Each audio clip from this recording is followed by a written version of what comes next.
Cross-examination continues this morning during now day 8 of the Larry Millete preliminary hearing. Detective Jesse Vicente is back on the witness stand. The defense asked him to talk about alleged sightings of Maya Millete after her disappearance. CBS 8's Kelly Hessedal just stepped out of the courtroom, joining us now to explain what you've seen so far. Kelly.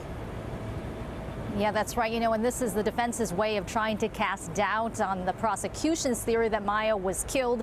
Detective Vicente testified that they investigated hundreds of tips regarding Maya's disappearance, and that when it comes to the alleged sightings of her, he said they found none of those sightings were credible.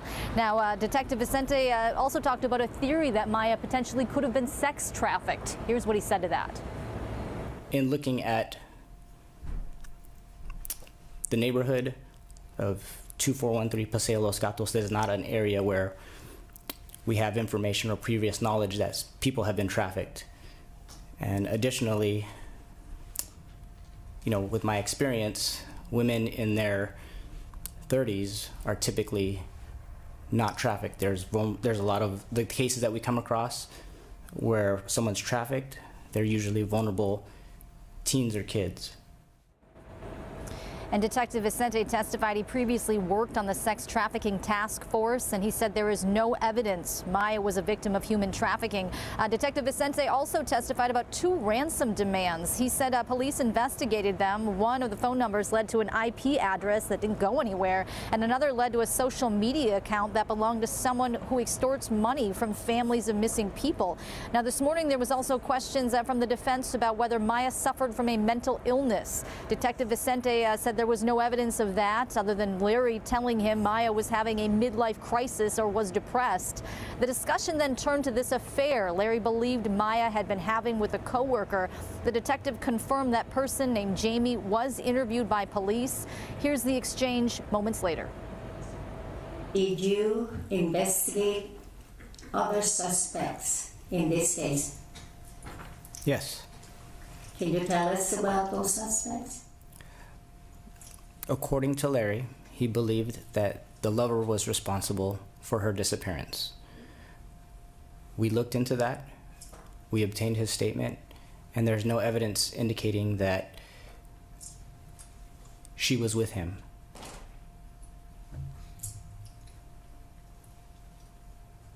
Did you find him credible? Yes.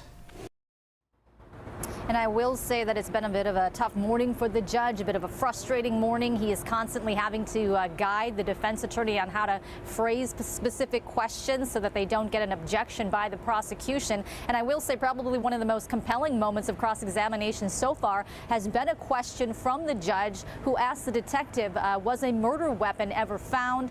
And the detective responded, no. Kelly Hessedal, CBS 8.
record. Good afternoon. Counsel and the defendant are present. We have now put Detective Ruiz back on the stand for cross-examination. Yes, Your Honor. Okay, you may continue with your cross. Thank you, Your Honor.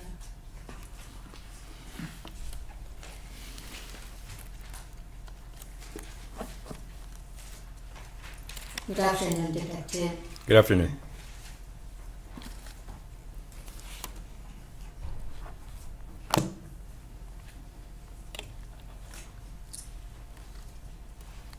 You testified last week that you looked at credit cards that you found in the Millete residence, correct? Correct. Amongst the credit cards that you examined, were you able to determine which credit cards belong only to Miss Millete? So just based on the name that was on the credit card, I didn't contact the actual bank, but the credit cards that were located in May's bag had her name on them. Based on just her name on the credit card, how many credit cards did you discover? I can go to my report, but I believe there's about 6.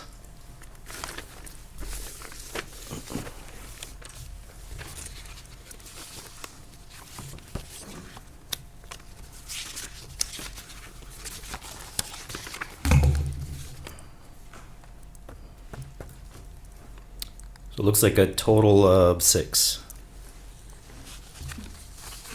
During the period of time of 2020, were you able to determine if Miss Millete paid those accounts on her separate bank accounts?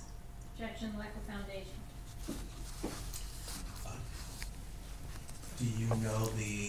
Do you have personal knowledge regarding this question? I do not. Okay. Sustain.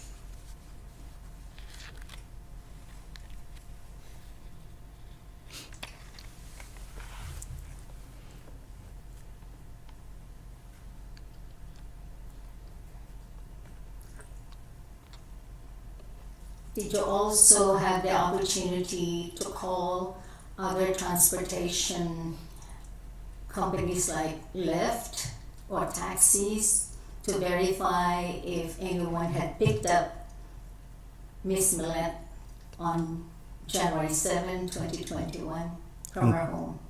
No, I only contacted Uber.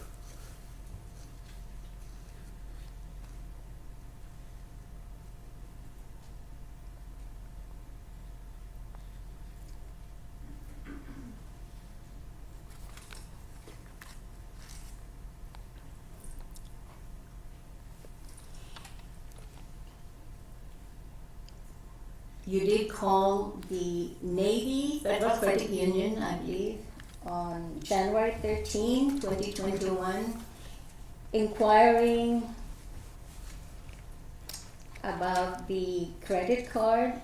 I'm sorry, January 12, I believe, 2021, to inquire if any of Miss Millete's credit cards had been used after she was reported missing. Correct. Were you able to obtain the last entry on the credit cards? So as of the 12th, so it would have been January the 12th, 2021, there was an automatic payment that posted specifically to SeaWorld. Were you able to see the balance on the credit card? No.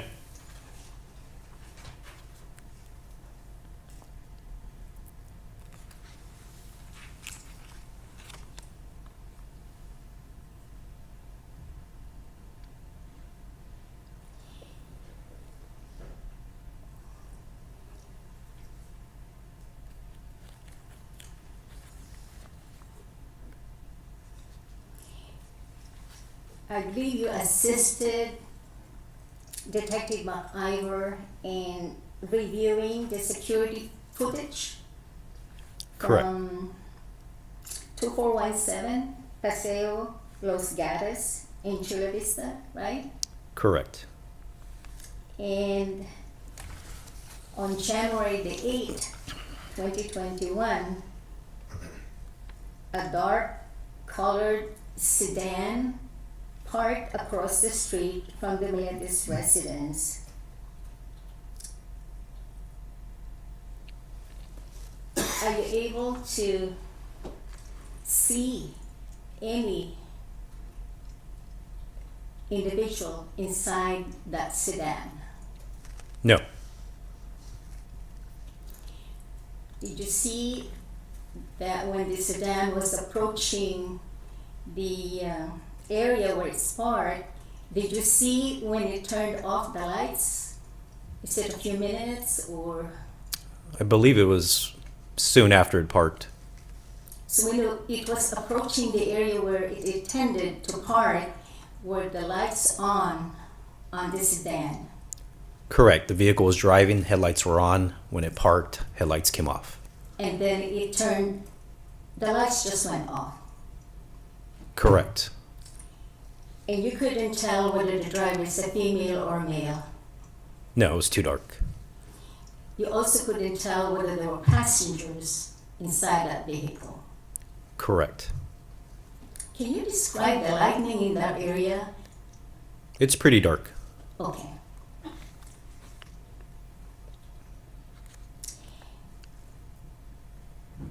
Then on January 7, 2021, a dark colored SUV was seen parked at the same location as this sedan. Did you observe that these are two different vehicles that parked there or the same? No, they appeared different. One was a SUV and one was a sedan. So the sedan is a different vehicle than the SUV? That's correct. Okay. And there is no way that you could determine the coloration because it was too dark to make that determination? I can tell you it was a dark colored car, but I could not tell you if it was, red or dark blue or anything like that. Did the SUV approach the area similarly from the sedan? I don't recall.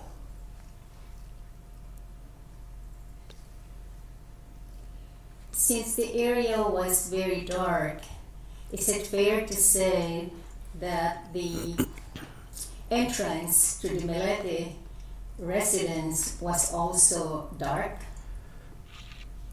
I believe there was like a light above the garage or on the porch that was in fact on.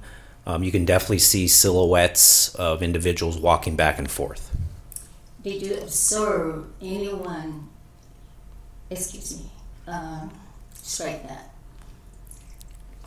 During the review of the footage, did you notice on review whether there were any individuals close to that area where the vehicle parked?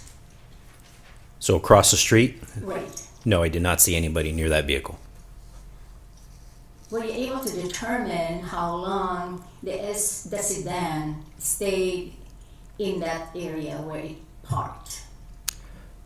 I don't remember the length of time, but it wasn't quick. I believe it was at least maybe half an hour to 45 minutes. But it wasn't one of these things where it just parked for a minute or two and then left. How about the SUV? How long was it parked in the area? I couldn't tell you the SUV without going back to my my notes. Did you want to refer to your notes? I definitely can if you can assist me with locating what specifically you're referring to. It's on page 3 of the officer report. Okay. So at the very top right-hand corner, we have report numbers. Do you mind telling me what report number that is? The report number is 32969. Okay, I have that one in front of me, and then the page number. The page number is 3.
Okay.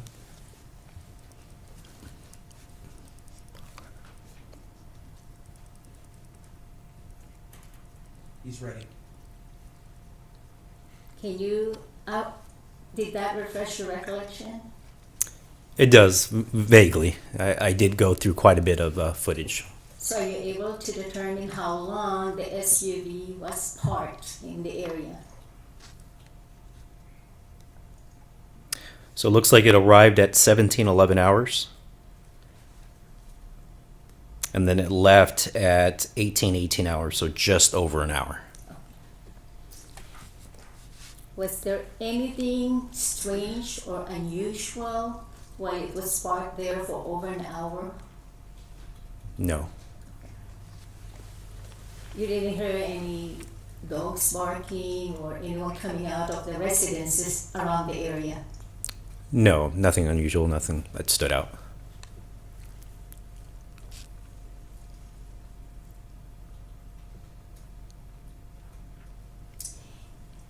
You actually assisted in the impounding Larry's Lexus, is that right?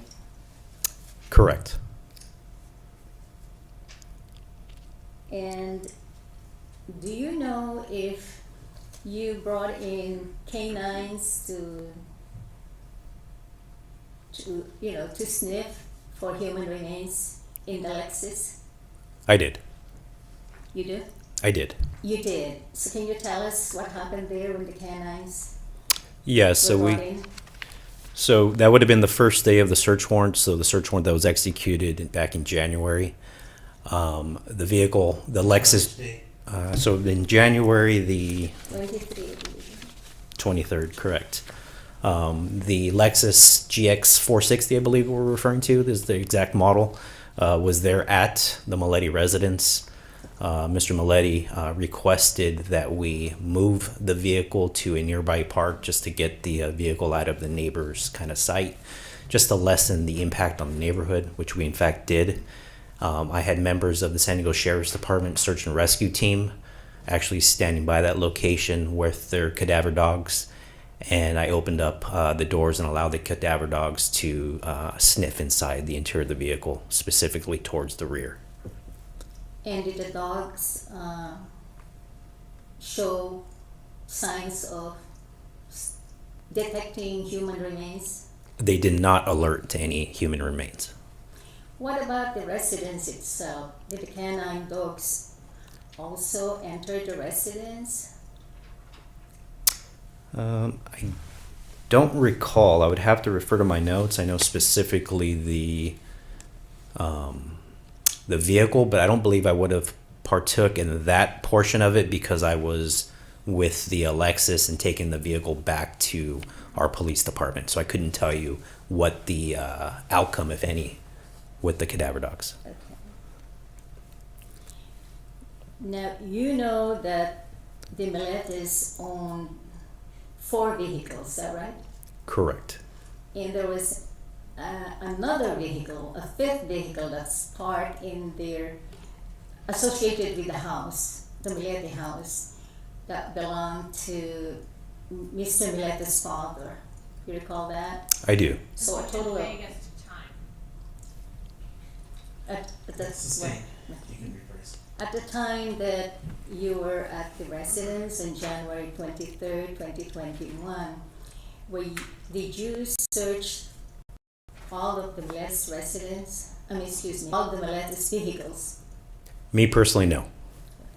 So you only looked at the Lexus? I looked at the Lexus, and I remember looking at the Toyota Tundra that was parked in the garage. Okay. And when you looked at the Lexus on January 23, 2021, did you notice anything unusual or abnormal? No. I believe you took the Lexus somewhere on that day. Correct. It was impounded at the Chula Vista Police Department. Did you have any passengers when you took it to the Chula Vista Police Department area? Passengers in my vehicle? In the Lexus? No, the vehicle would have been closed up, secured, and then placed on the tow truck without anybody inside.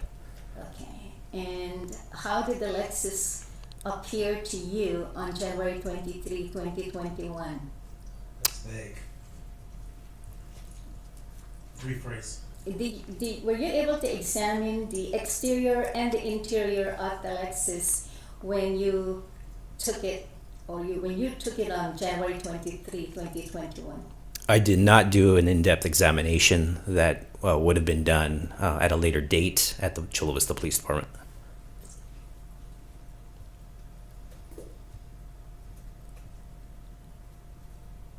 Did you see inside the Lexus a car seat? I don't recall a car seat.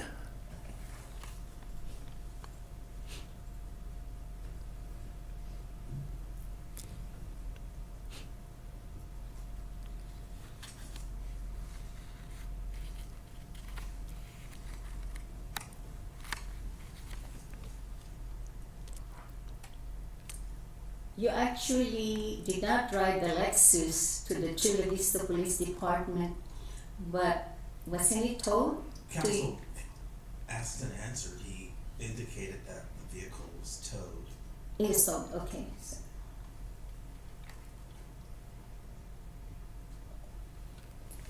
Did you at a later date prepare an impound report for full details? I couldn't tell you if I did, if it would have been the scene agent that was responsible for that, Detective MacGyver. But it's possible that I did. I don't recall.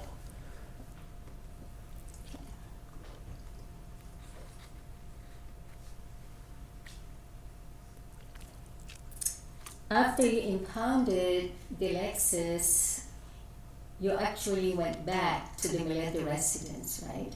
Asked and answered. Okay. Then, what did you do? Strike that. Did you have an opportunity to search the house when you returned from the Chula Vista Police Department? Objection misstates the testimony. Okay, and I think he may have talked about this, testified about this on Friday. Okay, so your objection is she's misstating what is I'll testimony. withdraw that. Do you have any objection?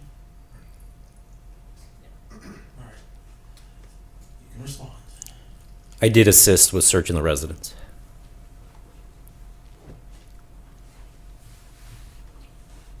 How long did you assist in the search?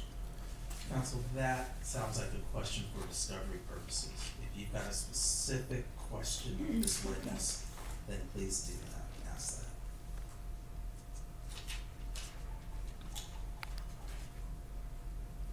Did you see any security cameras in the residence when you were there on January 23, 2021? Not inside the residence, but on the exterior, yes, there was multiple.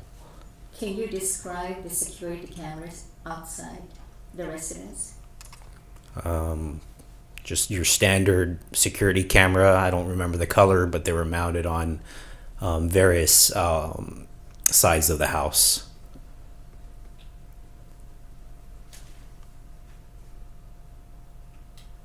Did the cameras retain any footage? I don't believe so. And can you be more precise for me so I understand what you mean by that?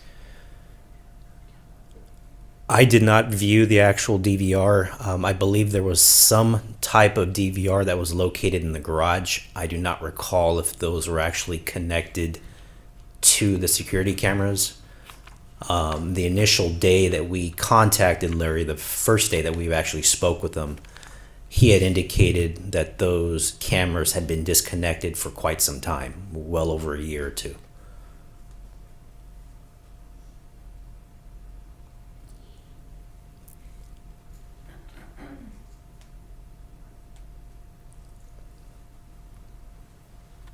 Did you seize Mr. Millete's cell phone on January 23, 2021? I don't believe I specifically seized it, but I believe it in fact was, but I didn't take it.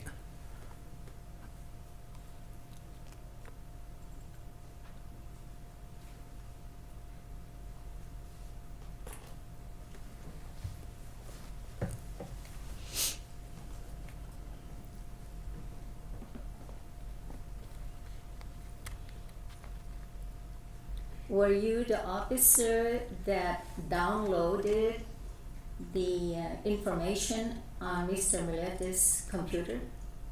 No. Objection vague as to which computer.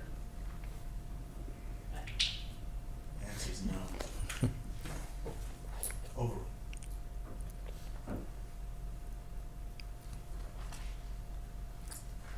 Part of your report states that the text messages belonging to Larry's cell phone and uploaded onto the MacBook was seized. Were you able to review any of the text messages from Mr. Larry Millete's cell phone? Yes. On February 28, 2020 to March 4, 2020, Mr. Millete had a text message conversation with Jamie. Recall that? I believe I do. Alright, counsel, objection hearsay at this point. yes, it does appear to be hearsay, and it's beyond the scope of the round.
Did you speak to Mr. Millete at all on January 23, 2021?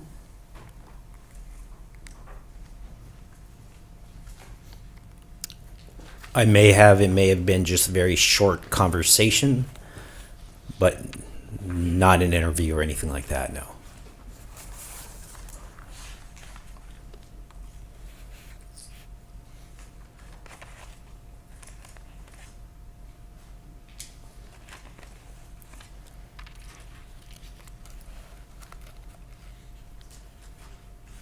Did Mr. Millete tell you at that time, January 23, 2021, that Maya's mail went to JR's address?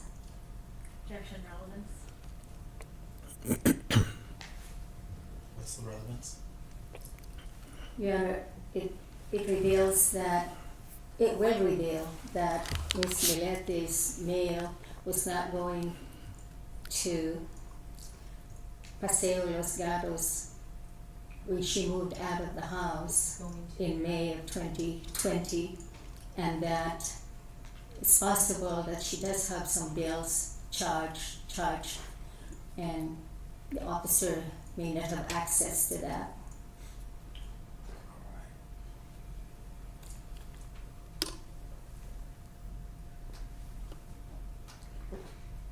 You can answer the question. The question was, did Mr. Millete tell you that, did Mr. Millete tell you at that time, January 23rd, 2021, that Maya's mail went to JR's address? I don't recall that now. Okay.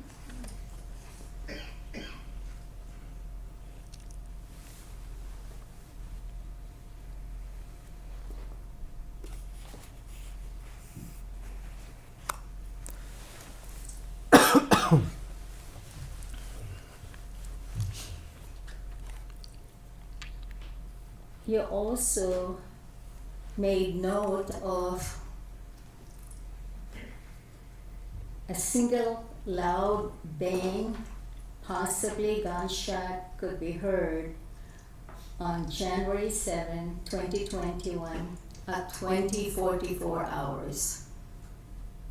Objection The- made as to where it was heard. What camera, what footage. Okay, you can rephrase the question. Okay. And I want to make sure that this witness has personal knowledge. Detective, part of your report states that on January 7, 2021 at 20:44 hours and 51 seconds, a single loud bang, possibly gunshot, could be heard, but unknown where it came from. Do you recall that? I do, but I don't remember it being single. I believe multiple loud bangs, possibly a gunshot. Did someone tell you this, or is this just what you learned from your team's investigation? This is what Obviously someone told you. Did a witness tell you? No, a witness did not tell me. This was through security camera footage review. That you personally observed? Correct.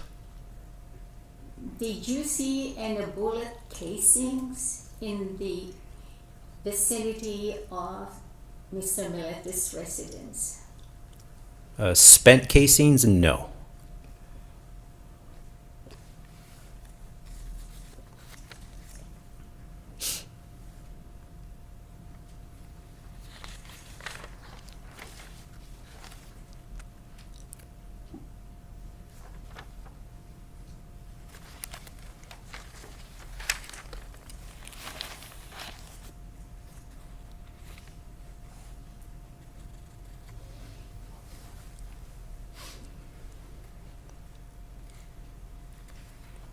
While you were at the Millete residence on January 23, 2021, did you inspect any of the other vehicles that was associated with the residence?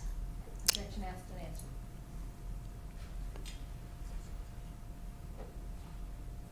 Is that correct, counsel? Have you I already don't- covered this? I think I was trying to have the witness identify the vehicles, and there was an objection, and I believe it was sustained, Your Honor. Did we talk about that on Friday or something? No, I mean, Well, there's 5 vehicles. We're gonna go through each vehicle. We've Yes. already covered the Lexus. The Lexus, I just wanted the witness to, I thought he already testified that he didn't search any of the vehicles. So, Was that was that my your objection. No, my testimony was I, in fact, assisted with the Toyota Tundra that was located in the garage. okay. And only that vehicle. And only that vehicle, correct. Did you use any canine dogs? No.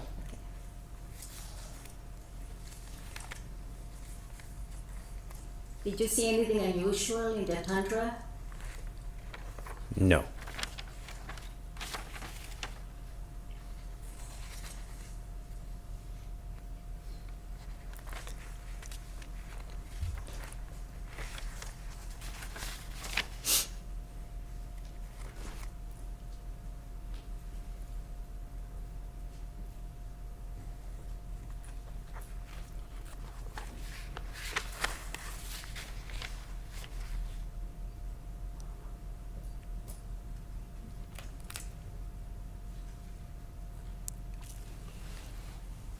During your search on January 23, 2021,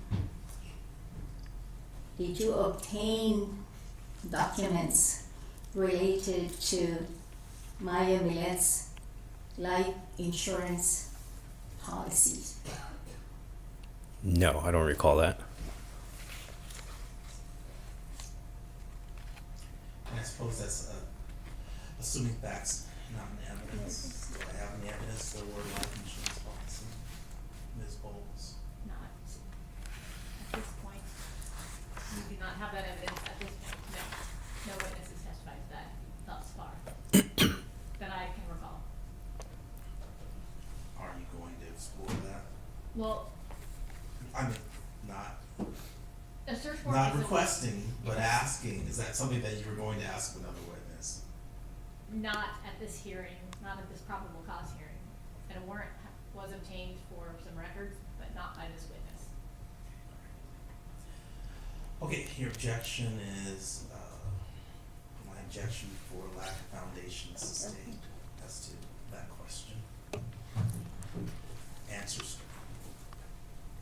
Did you have an opportunity on January 23, 2021 to look at the fireplace situated in the backyard? No. How about the fireplace situated inside the house? Is this January 23rd? Yes. No.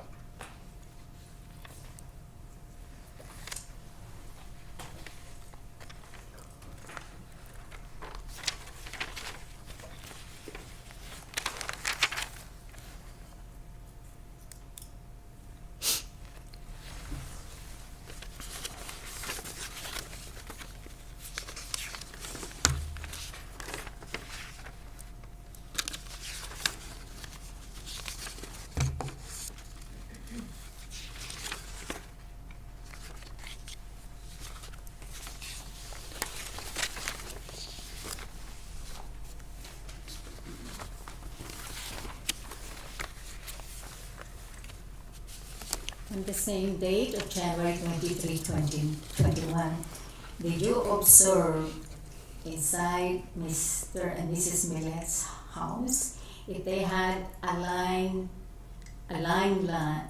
telephone that was landline? Not that I recall.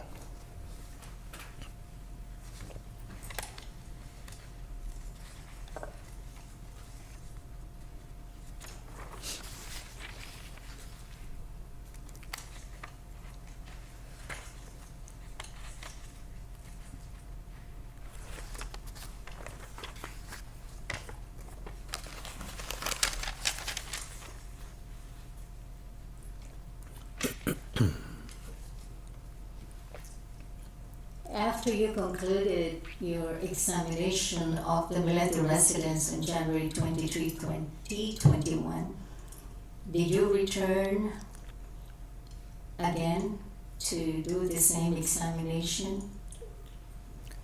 Objection vague. How so? Examination of what? I don't know what examination it is in that context. Sustained. After January 23, 2021, when was the next date that you returned to the residence? Frankly, did you, has he testified about returning to the residence? Yes, he testified about serving 2 search warrants at the house, one on January 23rd, 2021, and one on October 19th, 2021. Okay, all right. So, Are you going to ask something about the October 2021 search? I wanted to explore his findings when he returned, I believe the second time, Your Honor. And I believe, Your Honor, Detective Ruiz, I believe, was at the residence probably multiple times between January 23rd and October 19th, 2021. But I'd object to those questions being beyond the scope. My questions of Detective Ruiz were focused on the January 23rd search warrant and the October 19th. Okay.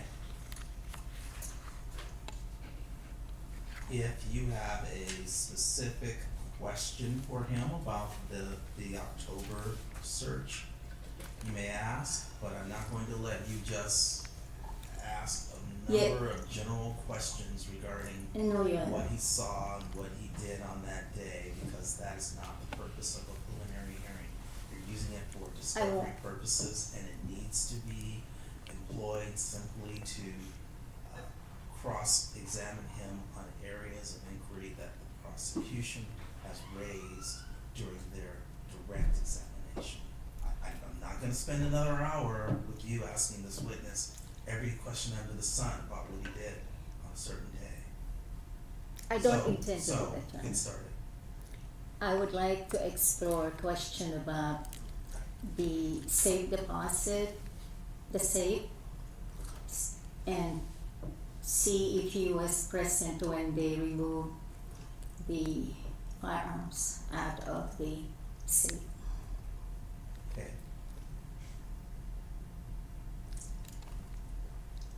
Detective, when you returned to the Millete residence in October 2020,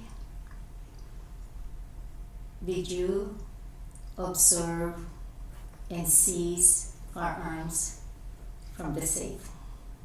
So we went in 2021. Yes, excuse me, 2021, yes. So we did in fact seize firearms, but I'm going to have to refer to my report in regards to what specifically. Well, did you, I just want, again, questions that relate to your personal knowledge and your role, not what the whole team did. She's had other witnesses from that search testify. So, counsel, again, there's a team of people, and I don't want you asking every person on the team what the team did. The question should be focused on this witness's role and the information that this witness has personal knowledge of. And I would also object to a vast inquiry into all the various firearms seized. There's one firearm that's charged and testimony about one firearm that's been introduced. So I would object to anything beyond that inquiry about that one particular firearm as well, for this purposes. All right, and I would say that a bunch of questions about the other firearms is beyond the scope. Count 2 does have him charged with being in possession of an illegal assault weapon. So you can ask questions about that weapon, but any others that were present, it appears to be outside the scope.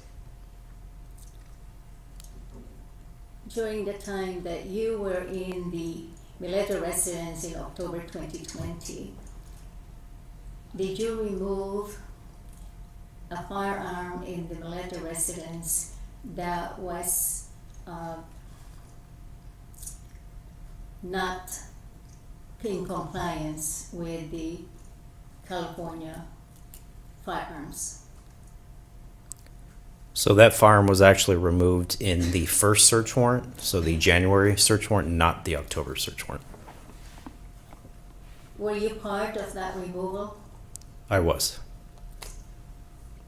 When you removed that firearm, did you ask Mr. Millete who owned that firearm? No. So I have your Redirect.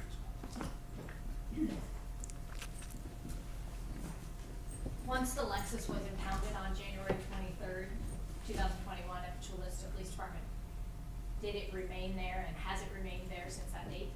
Correct. Hasn't been driven at all? No. Thank you. Another question? Recross? No question. May the witness be excused. Yes. Yes, Your Honor. Thank you, sir. That concludes your testimony. Thank you, Your Honor. Next witness. People recall District Attorney Investigator Matthew Green.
Good afternoon, Mr. Grinley. You are still under oath, and counsel, you may continue with your direct examination. Thank you, Your Honor. When we left off, we were talking about the SMS messages that you obtained when you received the search warrant return for T-Mobile records for, I believe it was 4 different phone numbers. Is that correct? That's correct. I'm gonna just focus your attention to the SMS messages that you recovered to and from Larry Millete's phone.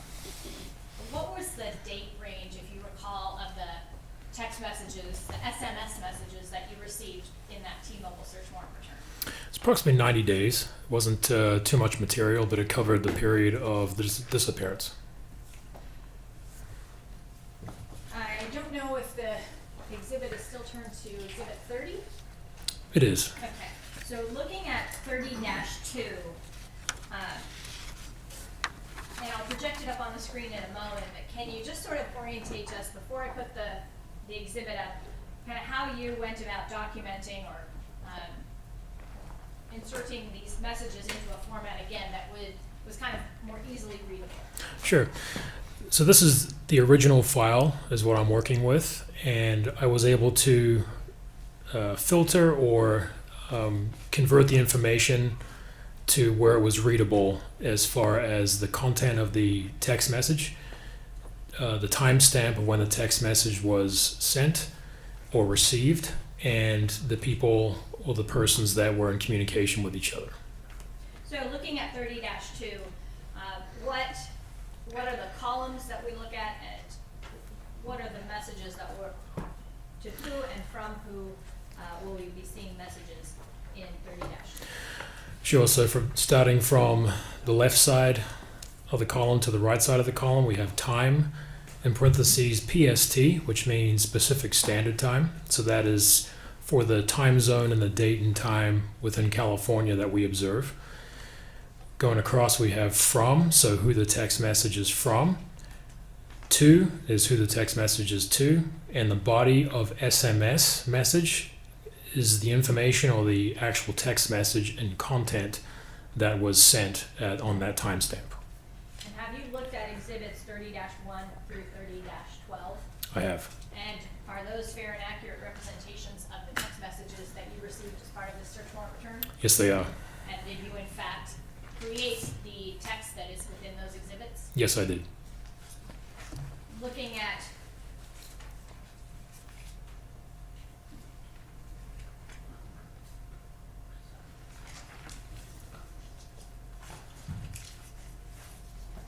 (30-2), which is up there on the screen,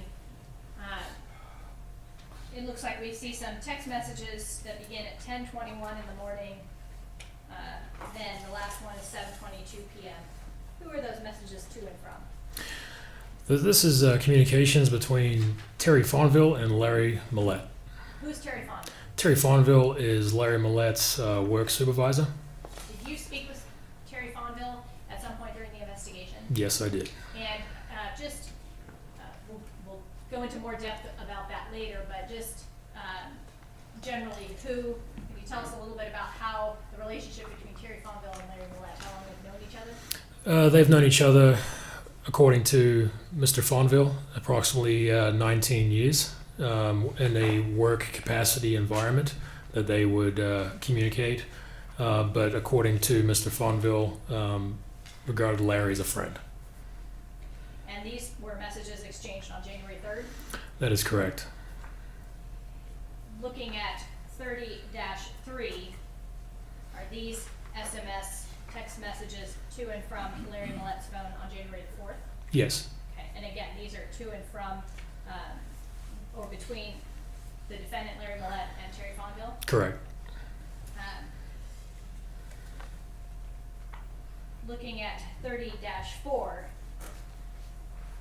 are these, and again, the exhibit up on the screen, is that the exhibit, copy of the exhibit that's in the binder? Yes, it is. And are these fair and accurate representations of the SMS text messages between Larry Millete and Terry Fonville, at least the first two, on January the 5th? Yes. Okay, and just looking at the first two lines, where it says body of SMS message, can you tell us kind of, when you're looking at those messages, what's the context of those messages? Well, the context of the message is about Larry and his marriage. It's talking about really it's a negative side of the marriage that he's confiding to Terry in. So Larry Millete to Terry says she's asking for a divorce again. And then says, after I bring home dinner. That would be the text of those messages at 8:31 a.m. Correct. Okay, and then there's a message from Larry Millete to Kathy Fredericks. Who is Kathy Fredericks? Kathy Fredericks is Larry Millete's aunt. And the text of that message was, "Can I bring Lazarus over today?" Yes. And then we see a couple of other text messages. Those are also fair and accurate representations of the SMS messages obtained from that search warrant on January 5th. That's correct.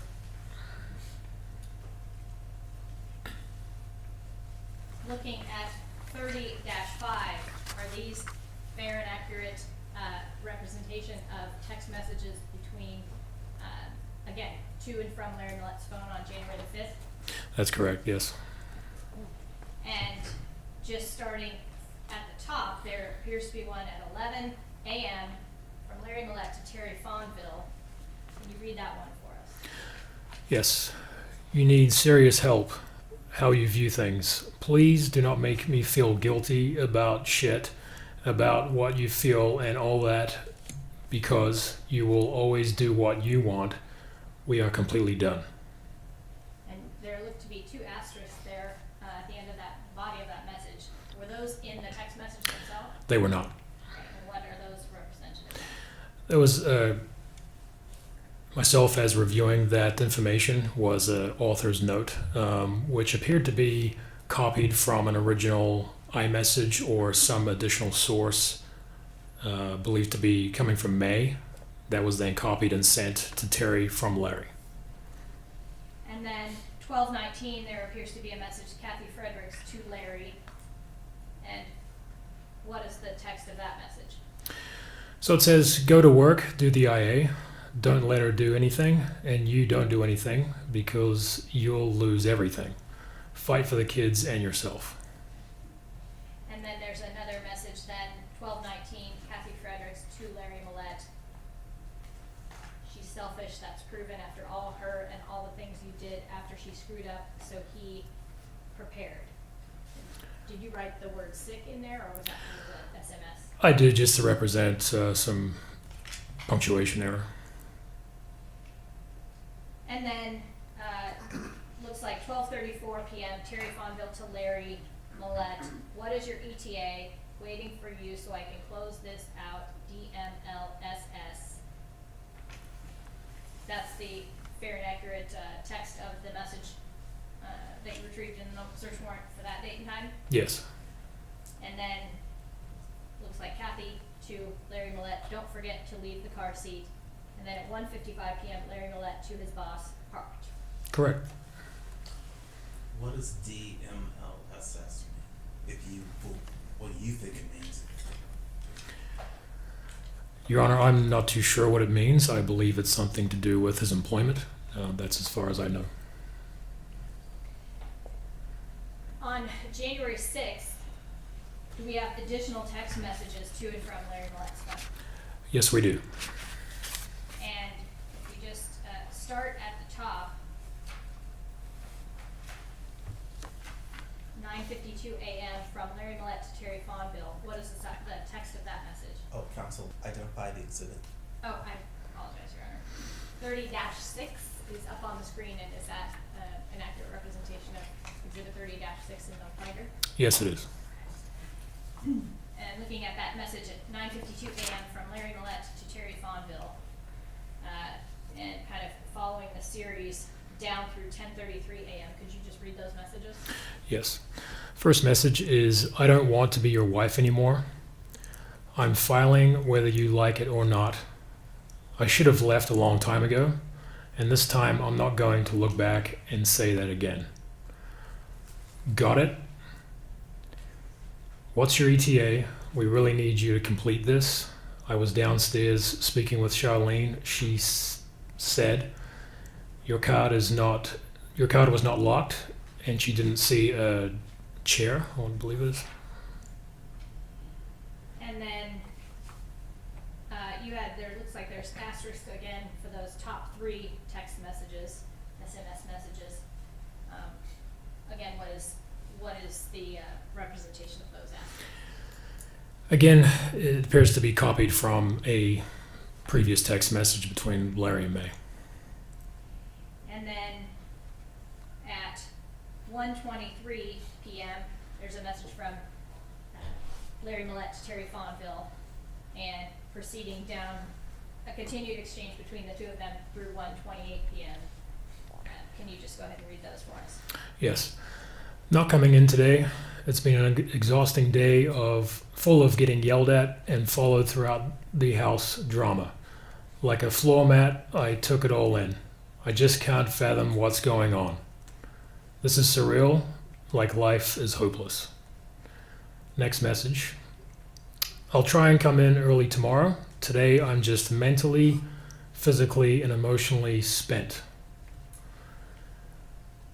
And then at 1:26 p.m., this is a SMS text message from Terry Fonville to Larry Millete. Yes, this is in response, which says, Doc is asking about your account. I told him you were going to speak with Charlene and Leon today. Quarles is getting slack from the DHA regarding the delinquent. Next message. Can you at least go and talk to Charlene and Leon? I still need to submit Kevin's rejected ATAPs from 2 weeks ago. And then the final message is, Doc just informed me that it is still pending. And those are from January 6th, 2021. That's correct. And then are there some messages on January 7th, 2021 between Terry Fonville and Larry Millete? Yes, there is. Okay. And what do the messages start with, and at what time? January 7th, 2021 at 7:21 a.m., Terry sends a text message to Larry, which says, Good morning, Larry. What is your ETA? And at 12:24 p.m., what does Larry Millete text back to Terry Fonville? 12:24, Larry responds with, I'm not right. And then how does Terry Fonville respond in his next text message? 12:28, Terry responds with, Have you eaten? And then, looking up at the screen, 30-7, is this the exhibit that is in the binder in front of you? That's correct. And what does the defendant text at 12:34 p.m. on January 7th, 2021? Larry Millete texts Terry Fonville, I'm about to lose it.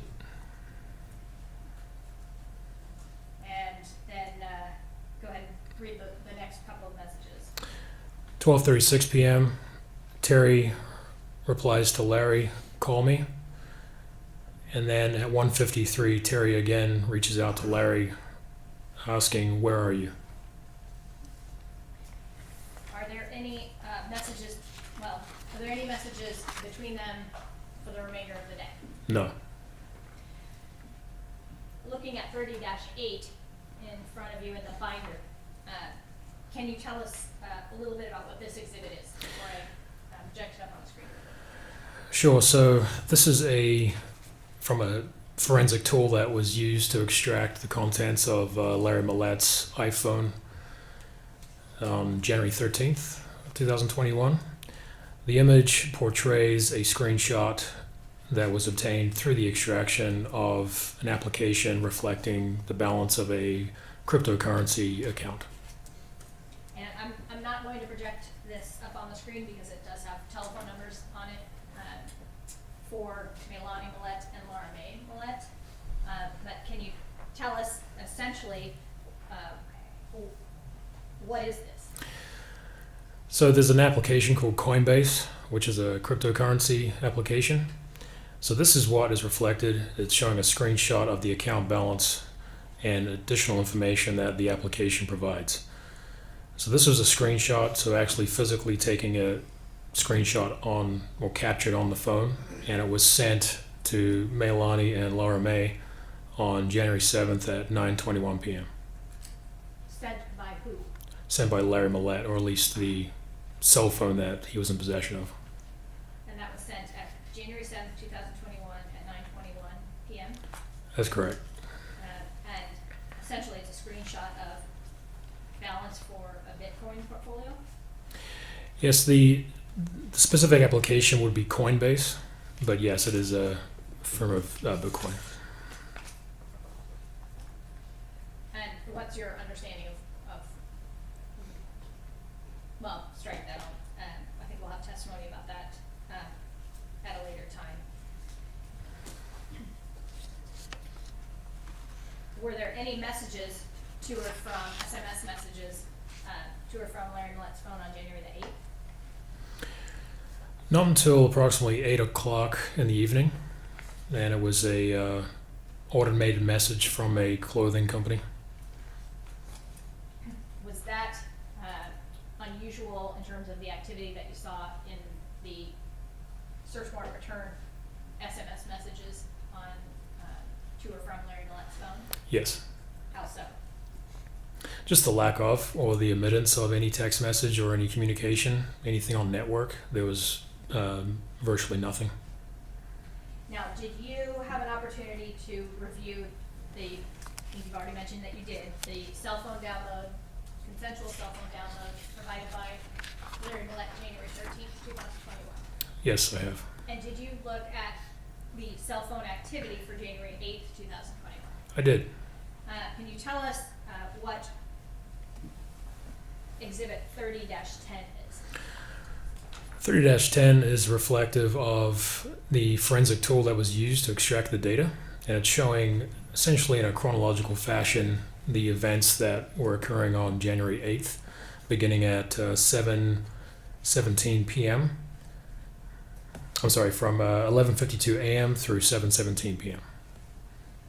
And can you tell us a little bit about the activity on Larry Millete's cell phone download for January the 8th, 2021?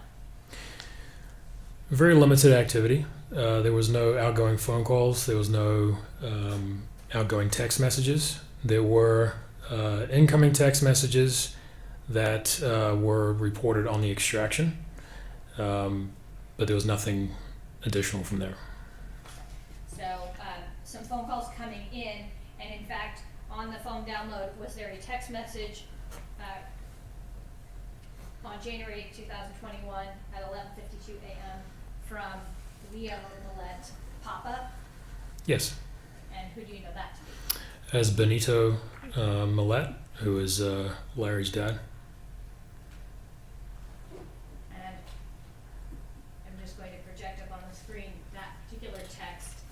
Do you recognize what's up on the screen to be the text message from that exhibit that's in front Yes, I do. And that would be at 30-10, is that correct? That's correct. And what does this text message, this would be a message sent from or to Leo Millete? This is from Leo to Larry. And if you could read that for us. Sure. Larry, please turn on your phone because Terry, your boss, is calling you regarding your job. Take care, and Lazarus, and there's some emojis next to it. And again, I'm not going to project that full exhibit because there are some personal telephone numbers on that exhibit. But can you identify or tell us some of the people who attempted to call throughout the day, Larry Millete's phone? Yes, there was family members of May. JP Tabalanza was one of them. There was also, we believe, co-workers that were trying to reach out. We had other family members that were just trying to get in contact with Larry.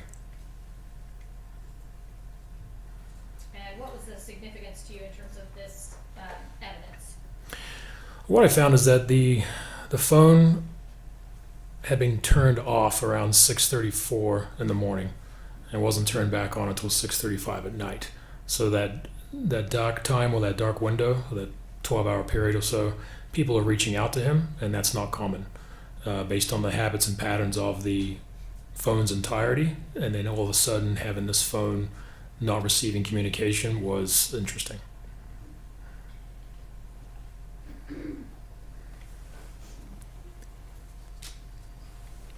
And then looking at Exhibit 30-11, these are SMS messages to and from Larry Millete's phone from January the 9th. Correct. And what's the first text message on January the 9th at 7:14 a.m.? Terry Fonville is sending a text message to Larry asking, "How are you doing, my friend?" And 30-11, which is up on the screen, is this the same exhibit that's in front of you? Yes, it is. And then you can see another message at 10:56, Kathy Fredericks to Larry Millete asking to call her later. And then another text message from Kathy Fredericks to Larry Millete, and then a message at 4:51 p.m. from JP Tabalanza to Larry Millete. Did she come back home? That's correct. And is this the messages from January 9th in their entirety? Yes. Now, just to be clear, we're talking about SMS messages. So is it possible that there may have been any iMessages being exchanged during these periods of time? I believe so, but T-Mobile was only able to report the SMS messages. So iMessages, typically data sessions that between iPhones, we did not see any of that information. And that, in other words, the T-Mobile search warrant download wouldn't capture the iMessages. Correct. Would the cell phone download itself capture the iPhone messages? Yes. And were there any iPhone messages from Larry Millete's phone during that period of time that you described? I think it was somewhere around 6:30 in the morning until 6:30 in the evening. Correct. There was nothing in between those two times. And then 30-12, you tell us what this exhibit is. So this is reflective of January 10th, 2021, and this is a text message that were captured by T-Mobile showing the content of messages between Larry Millete and Terry Fonville and some additional people in this particular exhibit. And at 12:12 a.m., projecting this up on the screen, is this 30-12 up on the screen the same exhibit you have in front of you? Yes, it is. Okay. And that just the first message, 12:12 a.m. from Larry Millete to Terry Fonville. What is the text of that? At that time, it says, "Not too good. Maya is missing." And this is so just after midnight, essentially January 10th. That's correct. Okay. And then if you could read just the succession of messages to and from Terry Fonville after that. Yeah, so at approximately 9 seconds later, Larry sends an additional text message. The cops are on my way to my house, is what it says. 12:12, I'll talk to you about it over the phone. Then there's a automated or short code message from T-Mobile. And there's another one from a different short code message, and this is at 5:54 p.m. on January 10th. And then it moves on from there. And is there any, can you decipher anything about those, what did you call it, short code message? Yeah, short code message is kind of like a automated billing message you would receive on your cell phone, or any upgrades that are done to your account, or really anything that's done by automatic display that's sent from the provider to a cell phone. And again, 30-1 through 30-12 are fair and accurate representations of the either information that you obtained through the cell phone download itself, examination of the cell phone download, or the SMS messages recovered through the search warrant. Correct. That you obtained. Yep.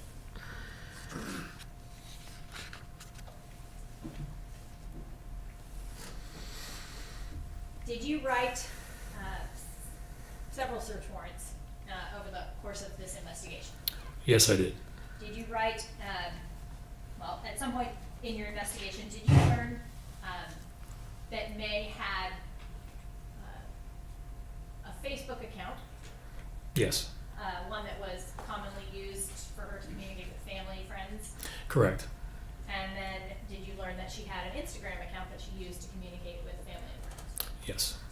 Did you learn that she had another Instagram account, so essentially a second Instagram account? Yes, Did you obtain a search warrant for that account? I did. And did you review that search warrant return? Yes. When was that account created? February 22nd of 2020.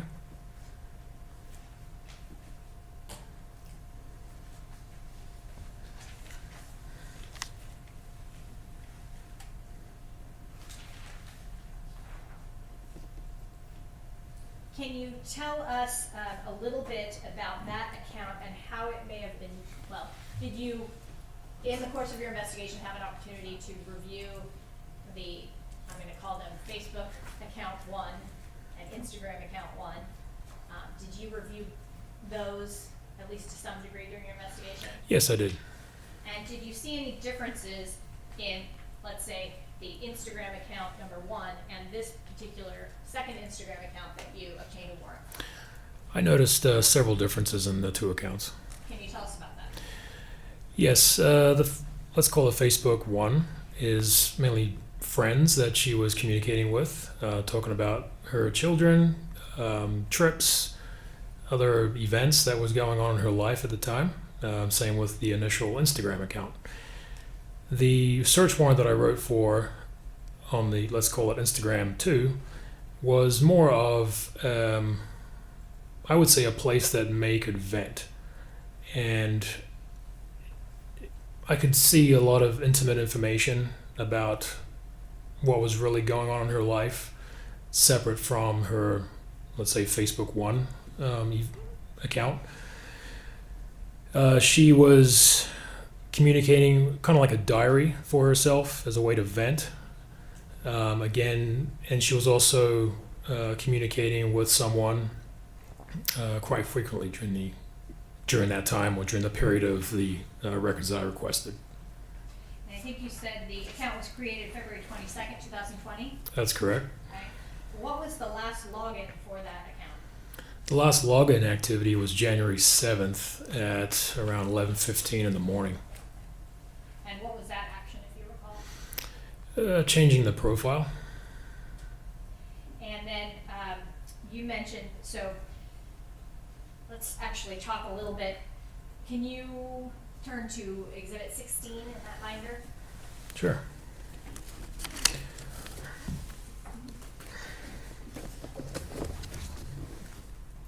And let me know when you've been able to locate towards Exhibit 16-1. All right, I have it. Can you tell us what we're looking at? And if this exhibit has 2 pages side by side, I'll go ahead and project them up on the screen. And ask you first of all, 16-1 up on the screen, the same exhibit that you see in front of you? Yes, it is. Okay. And just kind of if you can explain to us a little bit about what we're looking at in these records. Yes, this is known as the index page. And what that refers to is when you request a search warrant or you serve a search warrant on Facebook at the time, which also controls Instagram, is that this will be one of the first pages you would see on the search warrant return. This information you're looking at, it includes the platform or the service of the account. It identifies the target or the name on the account if there is one. And then it goes into when the account was created. It goes into additional email addresses that were listed on the account, phone numbers, activity as far as what they call internet protocol logins or sessions. Also, last time the account was used, and any changes to the account as far as profile name or anything of that matter. And this account says Instagram.com/SailorMoon. What is that in reference to? Do you know? Sailor Moon is the name of the profile on the account. And so we see kind of at the bottom several, I guess, name changes, old name, new name. What does that refer to? It means that the user changed the name of the profile many times through the course of when their account information was requested. And then it looks like there's an email account associated with it as well. Yes. And so this is sort of the first couple of pages in the account, Correct. or in the search warrant return. Yep. And when you reviewed this account, how did you determine that it was being utilized by May Millete? Well, I found pictures of May, communications between her and the additional user, and also entries that she had created about Larry Millete. And was this a public profile? No, it was private. What do you mean by that? Private means that the user would have to add you as a friend or as a contact in order to be able to view their profile. So in other words, can you walk us through a little bit, if something was posted on this, and I'm going to call it Sailor Moon account, just to keep it separate from the other Instagram account, on this Sailor Moon account, if the user posted something, who would see it? Well, depending on the account settings, if it's a private account, which this is what this was, is that only people that May had tagged or added as friends would be able to view what she was posting. And did she have anyone tagged as a friend on this account? She had a couple of people, but it was not, in comparison to her main Instagram and main Facebook, this was very diminished compared to that. And was it, were those friends continually, did they have access to her profile? Yes, they did, but they weren't in contact with her. There was no communication between anyone else but one user. Okay, and who was that user? We identified him as Jamie Laird. And did you have an opportunity at some point in the investigation to speak with Jamie Laird? I did. I spoke with Jamie Laird on May 19th of 2021. And when you spoke with him, did he review some messages on this Sailor Moon Instagram account? Yes. And did he identify himself as being a person who was communicating with May, utilizing that account? Yes, he did. Did he confirm for you that he had a romantic relationship with May Millete? He confirmed it, yes. And I want to talk to you specifically in Courts Exhibit 16. I want to direct you to 16-9 through 16-13. And in those exhibits, we see kind of different lines, green and orange, various columns. Can you tell us a little bit about what we see in these exhibits? Yes, so with this document going from left side of the column to the right side of the column, we have the timestamp, which is in Pacific Standard Time or in Pacific Time Zone, depending on the time of the year. It shows the action as in was it an incoming message or an outgoing message, the correspondent, as in who is sending or receiving the message, and then the actual message content or the body of the message itself. Now, these exhibits, 16-9 through 16-13, they begin on January 6, 2021. They're labeled Messages Between May Millete and Jamie Laird. Are these accurate representations of the messages between May Millete and Jamie Laird on these dates and times obtained from the search warrant from the Sailor Moon Instagram account? Yes. Now, do they come when you get this search warrant return from Instagram? Do they look like this in the search warrant return? They do not. Can you, well, are these in a format that is slightly more kind of user-friendly to read them in continuity? Yes, it's a matter of really just through training experience to understand the different lines, as in the topic, who's the author, who is the receiver, the date and time, which again is in universal time coordinated, which is the standard. We would then adjust that to local time, and then we would be able to filter it out to put it in these columns so that we can put it in a chronological timeline. And the exhibits in front of you, 16, are from January 6th through January 7th, 2021. There's a couple of sections where not all of the messages are included, but is the substance of all of these exhibits accurate reflections of the messages on the original search warrant return? Yes. In your review of the messages between May Millete and Jamie Laird, particularly the week of January the 4th, were there some communication that stood out to you? Yes, there was a lot. And to be clear, they communicated on, describe for us kind of how often they communicated leading up until that week of January 2021. Sure. I first noted on September 19th of 2020 up until January 7th of 2021 is that May had communicated with Jamie Laird almost on a daily basis.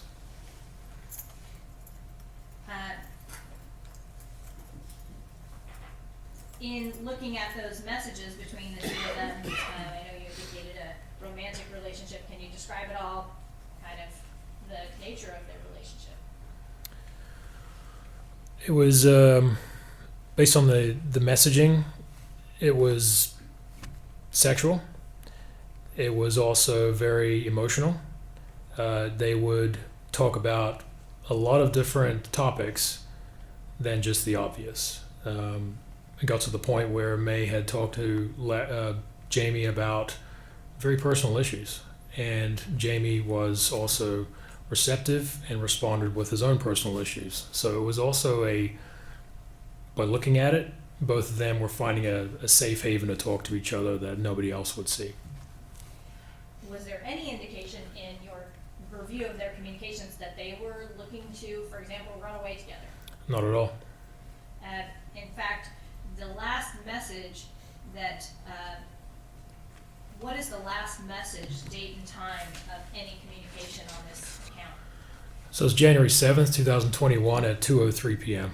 And it was an outgoing message from May Millete to Jamie Laird, which said, "Everything okay?" Was there any communication at all after 2:03 p.m. on January 7th, 2021? No.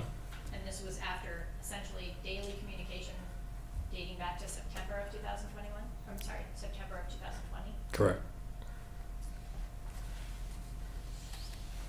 The week of, again, January 4th, 5th, leading up to the 6th and 7th, what was sort of the nature of their conversation? Summarize it. Well, January 5th, beginning at approximately 11:15 in the morning, things became very dramatic. And when I say dramatic, Jamie had sent messages to May essentially asking if she had been lying to him this whole time, May responded with, what are you talking about, essentially? And Jamie had responded that Larry had contacted Jamie's wife and essentially told her information that then created this dramatic conversation. January 5th, they continued for several hours. Jamie was at one point concerned about May's safety because of the nature of the conversation and how it was going. And things just kind of kept going and then eventually dwindled down. So we had this climax point that came back down to where now they wanted to focus on their own lives due to the current events that were occurring, and things became normal again. In talking to Jamie Laird, let me back up. So when you say things became normal again, what do you mean by that? So May had let Jamie know that she had obtained paperwork from various law firms, and she'd also obtained a lawyer. She wanted to put that information on hold because it was Laura May's birthday that weekend. But her intention was to complete or go through the divorce proceedings. She wanted to move on, but she wanted to be there for the kids. And Jamie was also in the process of having a child of his own, and they were both at that point that let's focus on our own lives. But there was no mention of May leaving the environment that she was in. She was trying to get through the divorce proceedings herself and continue the life of their kids. And then looking at, for example, Courts Exhibit 16-9 on January 6, 2021, it looks like the messages on this page at least begin at 5:51. Yes. And starting with kind of good morning, hope your night went okay. What, again, is kind of just a summary of essentially the communication between the two during these hours, and this kind of goes for a couple of hours in the morning, from 5:51 in the morning to 7:19 in the morning. Yeah, so Jamie had reached out to May at 5:51 and was just asking how May's night went. May responded a short time later and said it was quiet, that they avoided each other, as in they being Larry and May. She then reached out to Jamie and asking how his night went, and things were essentially the same, avoiding each other. But they were planning, May was at least planning to go to her boss that day, go to Derek, who she worked for, and let him know that Larry was threatening to file an IA, or an internal investigation, against her. And so she wanted to get ahead of that and let Derek know about the divorce and that the IA would be coming. Looking at 16-10, those communications continue, kind of 7:20 in the morning. Again, there's a kind of a break where some messages are not included. After 8:02 in the morning, pick up again from 10:07 to 10:15 in the morning. Is there continued discussion about kind of what May is planning with regard to the next kind of phase of her life? Yes, there's a brief discussion between the two, and it's more along the lines that she's just reaffirming that she wants to file the paperwork, she wants to get this divorce up and running, and she wants to really break things off with Jamie in order to do so. And then looking at 16-11, this continues more conversation from 10:26 in the morning until 12:31, kind of in the afternoon. Essentially, continued discussion between the two of them. Anything else? Is this a continued discussion sort of along all the same lines? It is. However, May did reaffirm to Jamie that she did talk to Derek, her boss, and let him know about what was coming, or eventually coming soon, regarding the divorce and the IA. Jamie is sympathetic to her. He also reaffirms or asks her if she's okay. So he was really just checking on her, make sure she was doing okay. And then looking at 16-12, these are continued conversation on January 6th. Actually, let's stop now.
these messages?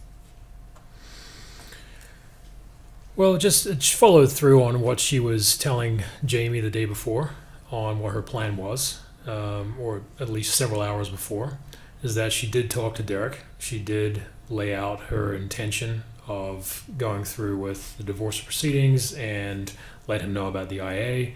And basically, it's more of just casual conversation between Jamie and May throughout that time period. Jamie had reemphasized, just be careful.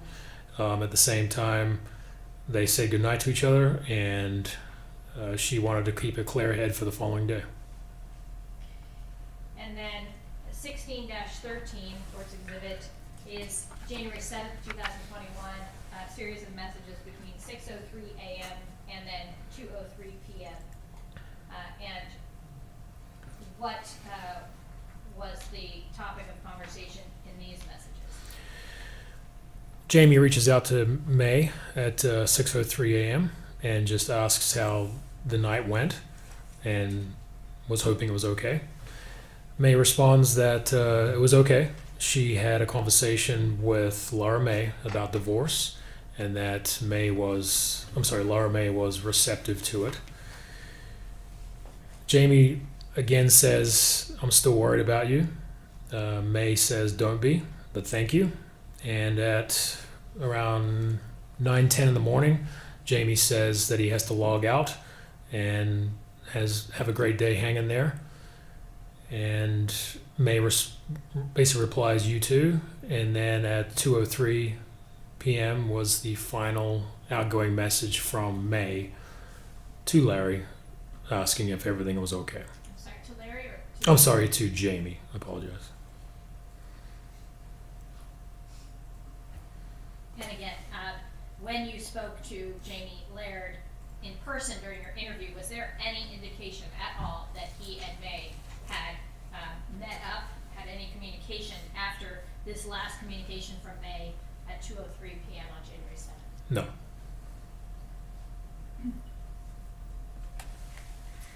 And without telling us anything specific, does Jamie Laird still live locally? Yes.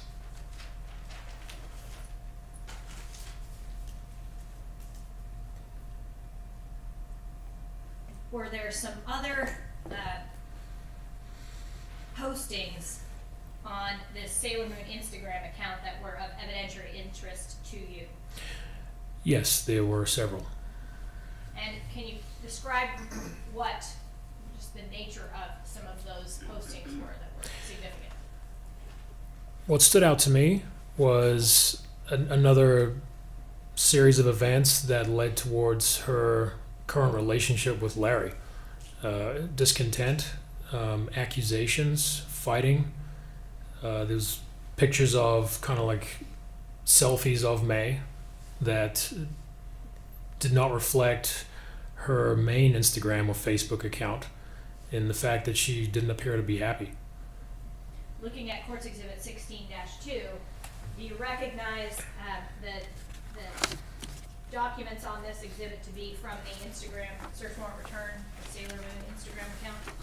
Yes, I do. Okay. And can you tell us, essentially, before I post it, what are we going to be seeing in this exhibit?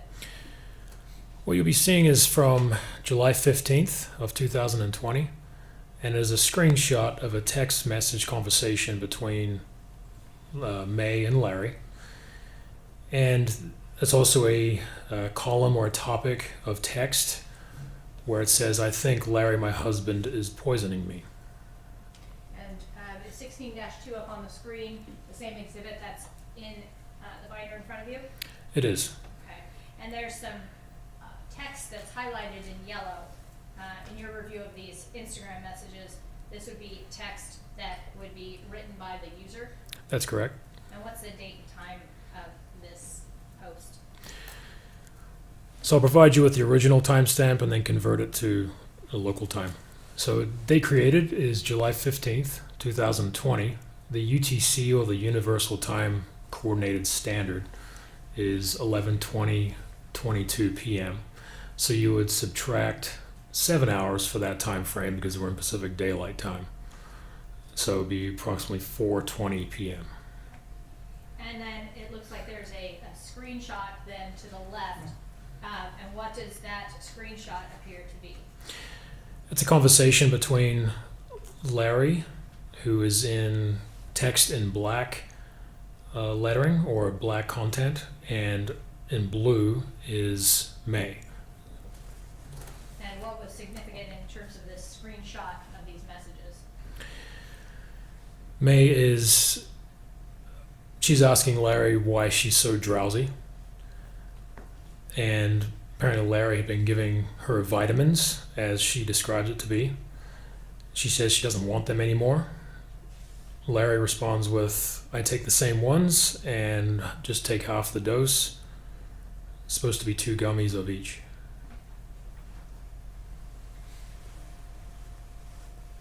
Looking at 16-3, again, is this another post of a photograph and with some text? It is. Okay. And up on the screen, 16-3, is that the same exhibit you have in front of you in the binder? Yes, it is. And this is another post from July 15th, 2020? That's correct. Do you recognize that photograph to be on the left as we look at the screen? That is May Millete. And if you could read the text of that post. I feel like everyone decided everything was fine now that I'm back at house. But I feel like everyone abandoned me and left me at the hands of the wolf that I've tried to escape from. When it's easy for him to put his hands on me, it's easy for him to control everything else. I told myself I'll never let him do that again, and here I am finding myself stuck in the same situation with more chains that binds me to the same misery.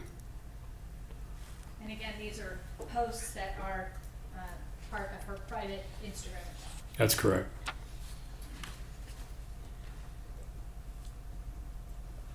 In the photo? You talk about. I think he did talk about the photo, but the photo, was this also from, you kind of explain to us where that photo is in relation to that text? Yes, so that would be in relation to the text conversation. There would be an image with a file name associated to that screen that would replicate or show the image connected to it. And that's the photo as we look at the exhibit on the left side of the screen. Correct.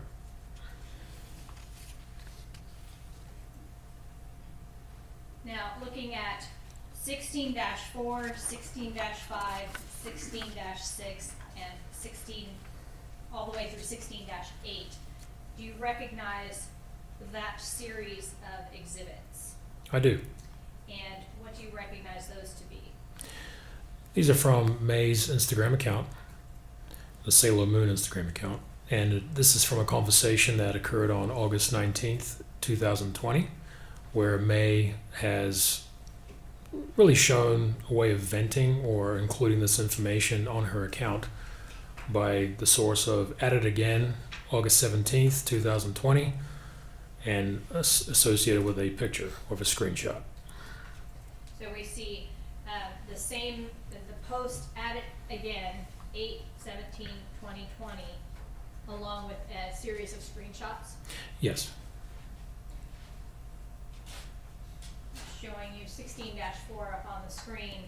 Does this appear to be an accurate representation of the exhibit in front of you in the binder? Yes, it is. And again, these appear to be screenshots, or this appears to be a screenshot of messages between May and Larry. Correct. And this is from the second private, this is from the second Instagram account that you termed the private one. That's correct, Your Honor. So she was communicating with him on that private one at times? No, she had taken a screenshot from her device and then was able to upload it into her Instagram account from taking it from a different device. So, in other words, do you recognize, looking at that screenshot, just down your training and experience, what that screenshot is capturing? It's capturing iMessages, so it's in blue is typically an iMessage. For those that have Apple or iOS devices versus Android, you would see an iMessage in blue. If it was SMS, it would be in green. So here you see an iMessage between two parties that are chatting. And so, for example, this would be, how would the user go about, the user of this Instagram account go about creating the post that we're looking at? So they would save it, or they would create a picture out of it, or as we call a screenshot, and then they could upload that screenshot into their account and then post that and show that it's trending, or at least show that it's being posted by the user in the Instagram account. So in other words, take a screenshot from, for example, in this case, May's cell phone, take a screenshot of it, of a communication, and then upload it to this Instagram That's correct. with a sort of text title added again. Yes. And in these messages then in blue, what is it that May is stating? May states, if you want to love yourself, life hung up on my friendship with Jamie, then that's your problem. You left out obviously a I word. left out an expletive, yes. Okay. And then in the text messages with who you believe to be Larry, what does he say kind of towards the bottom of that exchange? Towards the bottom, he just tells her to stop and then says, no, I don't. I want to move forward living it with you. And then 16-5 up on the screen, is that the same exhibit in front of you on the bike? It is. Okay. And these posts were done August 19th, 2020? The posts were done, yes, August 19th, 2020. And again, we see a screenshot on the left of the screen. Correct. And tell us about what this is.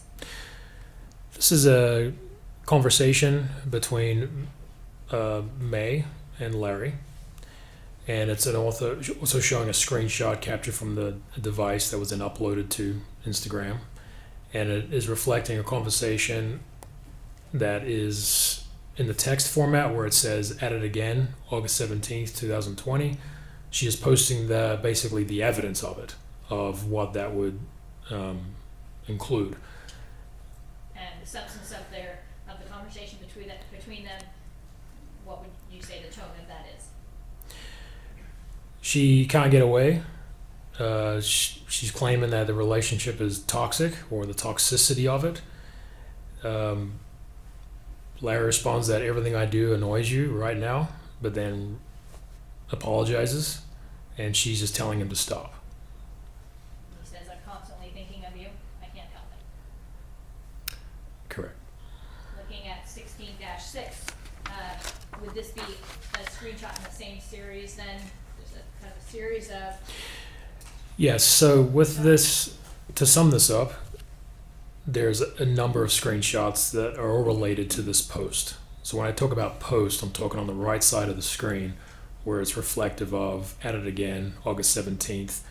And these are all the screenshots that she's attributed to this discussion, or at least this diary entry, if you call it that.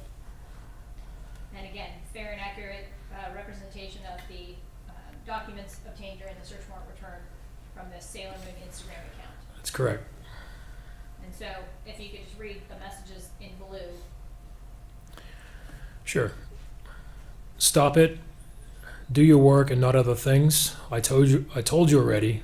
For the record, nothing happened. We can just keep hating each other of that, if or of that's what you want. I don't want to talk to you. And then looking at 16-7, again, continuing on with another screenshot. Does this appear to be just a continuation of the same conversation?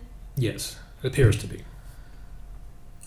Now, we know that these screenshots were uploaded to the account on the dates that you noted, but do you know when the conversations actually occurred?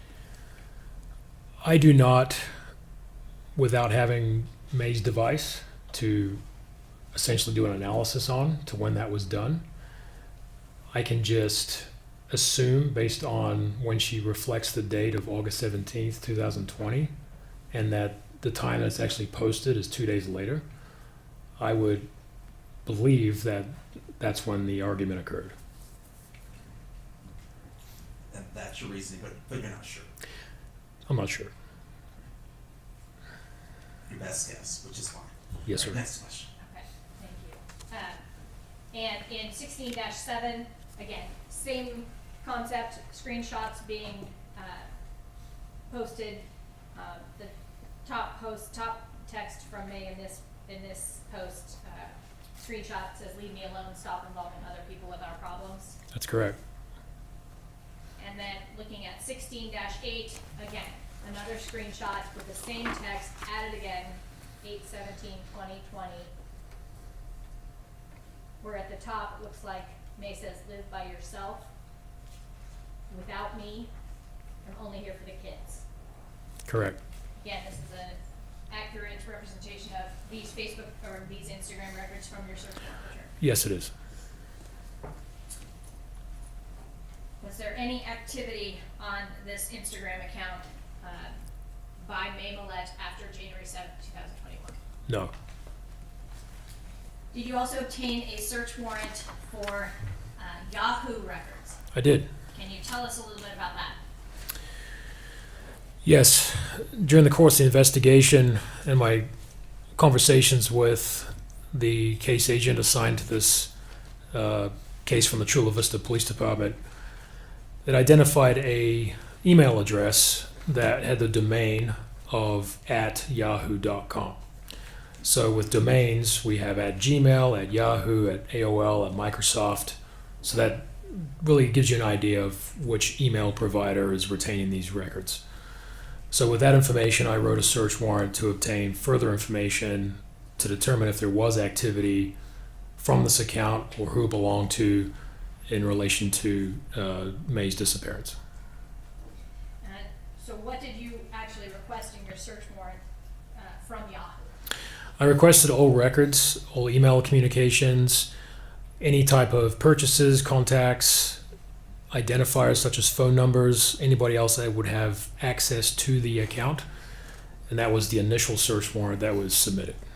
And so, do you submit it requesting records for a particular account name? Yes. And so, in this case, what was your request? So my request was I requested 4 identifiers, and it was 2 email addresses, one being an email address associated to May Millete. The second email address was associated to Larry Millete, and also 2 phone numbers. And what did you find of evidentiary value with regard to that search warrant return? So when I received the records, Yahoo was able to, they did their own search and was able to associate the identifiers, so the email addresses and the phone numbers I had sent to Yahoo in the form of a search warrant, were able to connect additional email addresses based on the ones that I had requested. So I ended up doing an additional search warrant just to obtain all the information that we could in relation to the disappearance. And so, where did you find some of the most significant pieces of evidence in this search warrant return? On the first search warrant, May's account was identified as simplems@yahoo.com. Can you? Yes, I sure can. It's SIMPLEMMIZ@yahoo.com. And with her email account, I could see that after the disappearance, there were sign-on or sign password changes that were performed on the account. There was activity that appeared to be suspicious. And on top of that, there was also suspicious activity reported by different vendors. And I'll go into those in a minute. But it basically showed that there was suspicious activity that was being generated post January 7th of 2021. So when you get the search warrant return, for example, this is, the email is simplems@yahoo.com. Correct. So your search warrant provides you with the records associated with that account. Yes. And so if you then are able to identify other email addresses, you can write a subsequent search warrant for those records. Yes. And so, tell us a little bit more about this suspicious activity on the Simple Ms. account. So between the period of January 26th of 2021 up until April 1st of 2021, Facebook, PayPal, Amazon, and additional providers had reached out to the email address saying that somebody was trying to sign on or sign into the account. Also information that they tried to attempt to add their own phone number and email address to the account. Facebook had noticed changes to the account that were made, as in the password on the profile had been changed, and also contacts of friends of the main Facebook account associated to May Millete had also been modified. How so? It didn't go into description of how it was modified. It just said that trusted contacts had been modified, and that was in early February of 2021.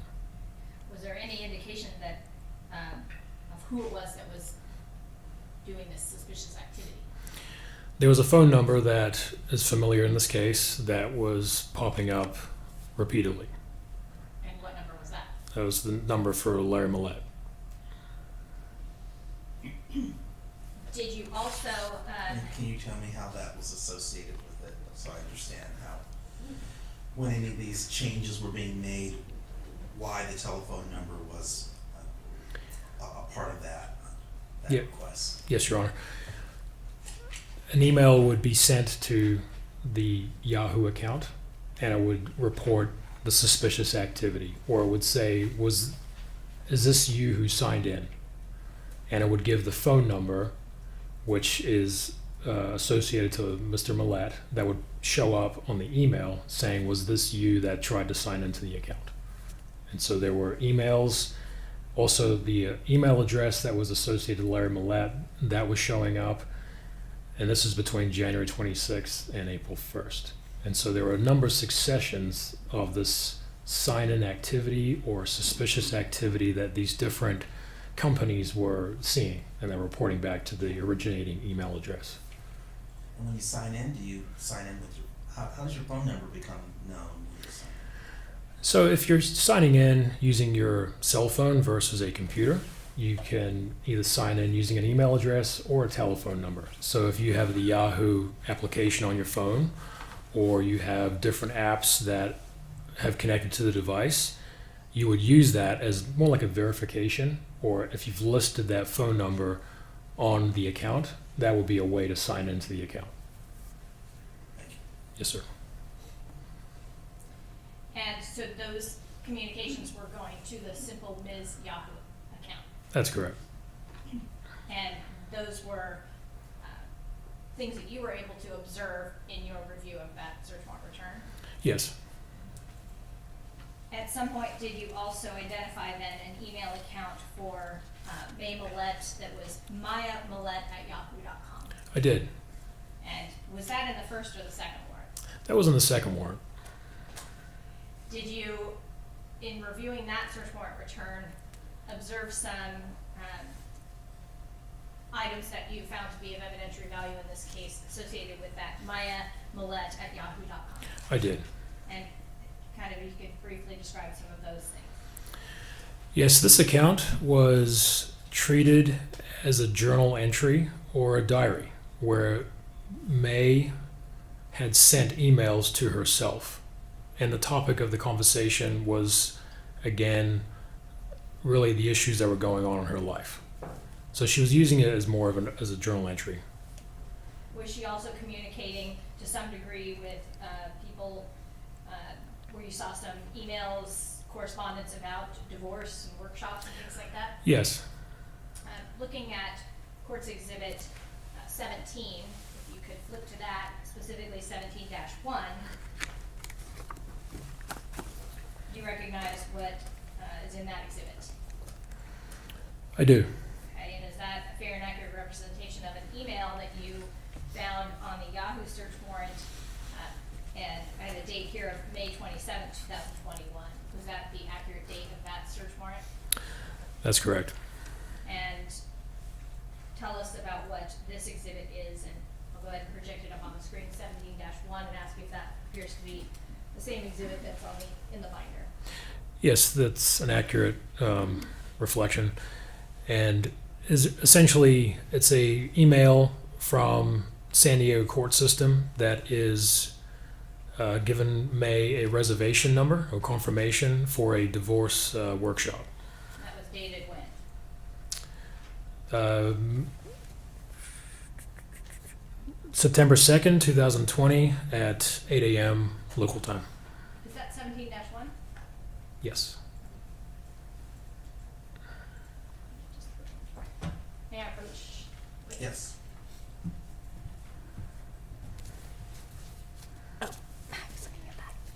Okay. Gotcha.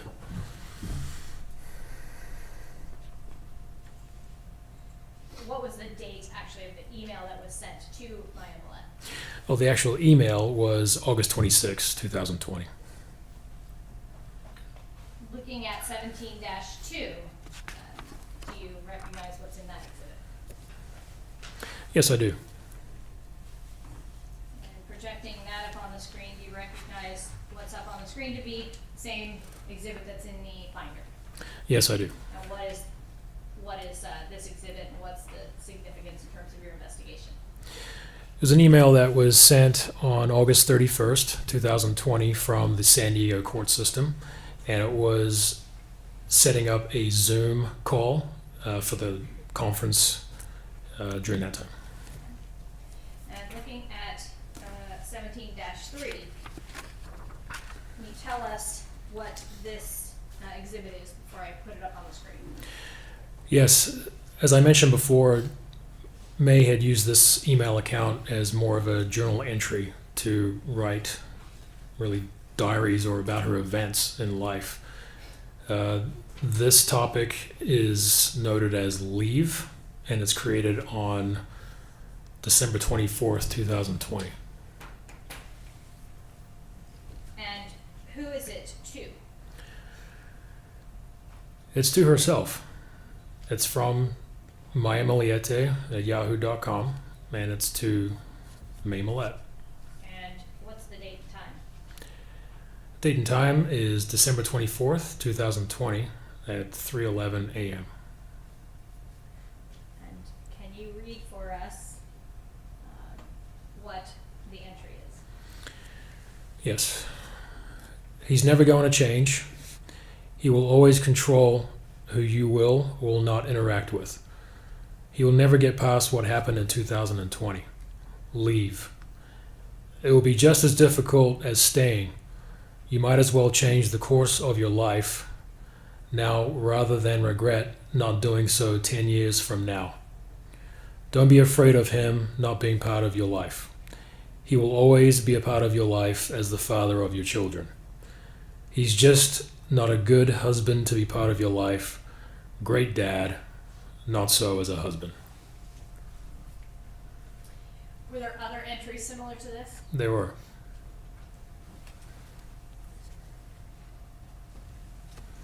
Looking at 17-4, what is the significance of this particular exhibit? And again, 17-4 up on the screen, the same exhibit in front of you. Yes, it is. This was also an email sent to myamillete@yahoo.com. That's correct. And you found this during your examination of the search warrant return? Yes. Okay, and what was the significance of this email? The topic was legal inquiry, and it was sent on January 4th, 2021. It's from Antonian Miranda, and it's a PDF email attached. And it's just showing that confirmation that May had reached out to the law firm requesting some information. Looking at 17-5 and 17-6, do you recognize both of those exhibits? I do. And what do you recognize those to be? These are showing appointments that have been set up with Broad and Law and it's from Destiny Johnson, which was sent from Destiny Johnson to May Millete, at least her email account, on January 7th, 2021. And it just confirms that an appointment had been scheduled. And looking at 17-5 up on the screen, dated January 7th, 2021 at 1:55 p.m. Is that the same exhibit in the binder? Yes, it is. And again, recovered during your examination of the search warrant return. Would this was again that second search warrant that you obtained May 27th, 2021? Yes. And looking at 17, which that should be 17-6 up on the screen, mislabeled. January 7th, 2021 at 1:55 p.m. This is also communication from Destiny Johnson for fraud-in-law Correct. to the Maya Millete Yahoo account. Yes. What's mislabeled? Oh, I have it labeled as 17-8 up on the screen. And I believe it should be 17-6. Is there a 17-8? No. Right, so talk about 17-6 for our Yes. records. Yes. Ellen will not be happy if we're not precise. We're 17-8. Alright, so 17-6. Yes. I think it was already testified to, that just to be clear, it was just mislabeled in my version up on the screen. It says, it should say 17-6. But again, this is correspondence from Destiny Johnson for fraud-in-law That's correct. to the Yahoo account Yes. for Maya Millete.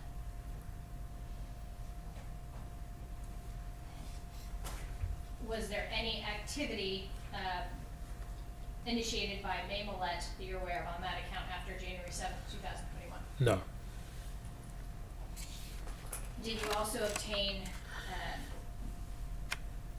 well, I think you had mentioned already that you did review the defendant's cell phone download that was obtained by Detective Vicente January 13th, 2021? That's correct. Did you examine that to I'm sorry, can you repeat the date? January 13th, 2021? Did you examine that download to determine if there were any text messages between the defendant, Larry Millete, and May Millete? Yes, I did. And what did you determine? Determined that there were no text messages, either iMessage or SMS content around the time of the disappearance. Specifically, do you know when they began? When any messages between the two of them began? On The only messages I could find from the specific phone download were back in June of 2020, and it was a group text message. and then did any start after January 7th, 2021? Not from the first download, no. So there were no text messages between June and, well, anytime after June 2020? Between Larry and May, not on the phone, no. And could you determine why? It's a good question. I could just show that in comparing the T-Mobile SMS content to expect to find those same text messages in the phone, and they weren't. My belief is they were deleted. In your review of that cell phone download, did you notice also a large number of emails to or from larry.millete@gmail.com? I did.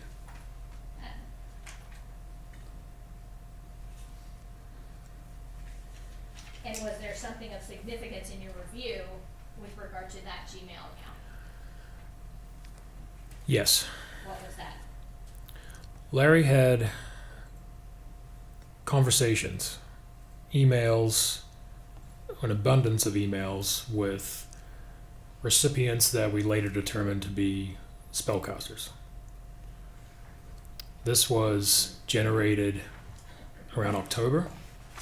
That continued until late December and into early January. That information, and it was not just one spellcaster, it was several.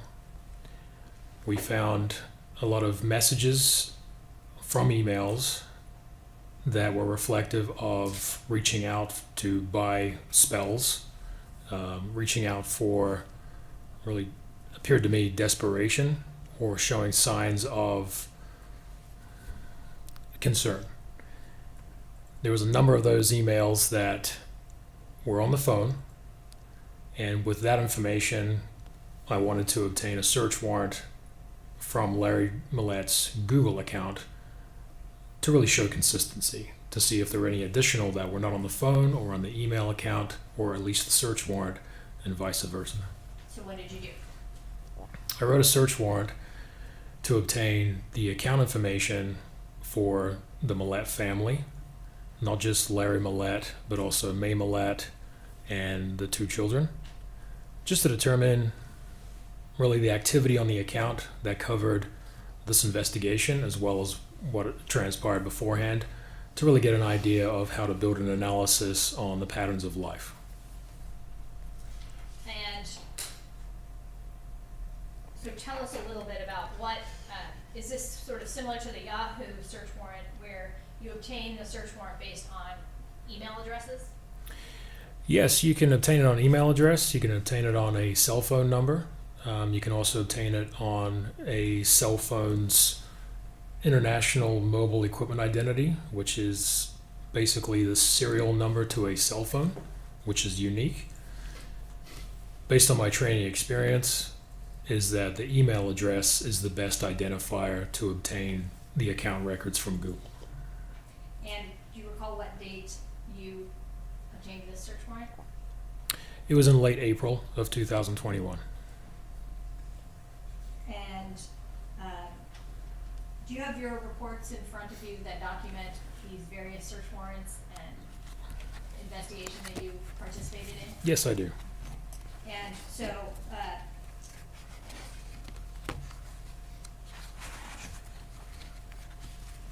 looking at is, well, in looking at that search warrant return, then was there certain activity under a email account or a Gmail account, Corpsman619? There was an account that was associated to Larry Millete. Yes, that was under that email address. There was not too much activity, but it did exist. But however, it was deleted in late January. And showing you 18-1, oh, did you Sure. turn the exhibits to Courts Exhibit 18-1?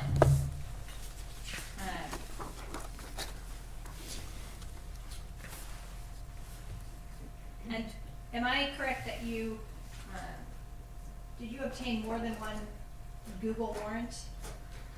For account information, Yes.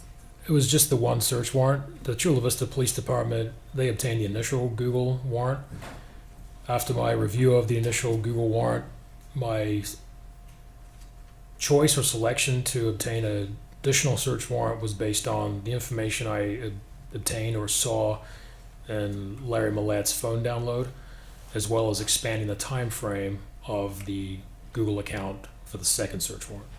And in doing that, did what time frame did you obtain those records for? And if you need to refresh your memory by looking at your Sure. So it went back from January 1st of 2020 up until early June of 2021. And when was that search warrant actually granted to you? I'm just going to refer to my report. June 1st, 2021. Looking at 18-1 up on the screen, is this essentially what the records look like when you obtain them or when you receive them from Google? Not all of them. This is just for the subscriber information. So it's in a text or a notepad format, and it just identifies the Google account ID number, the name, the given name, or at least when the account was created, what the user labeled the account as or identified the account as.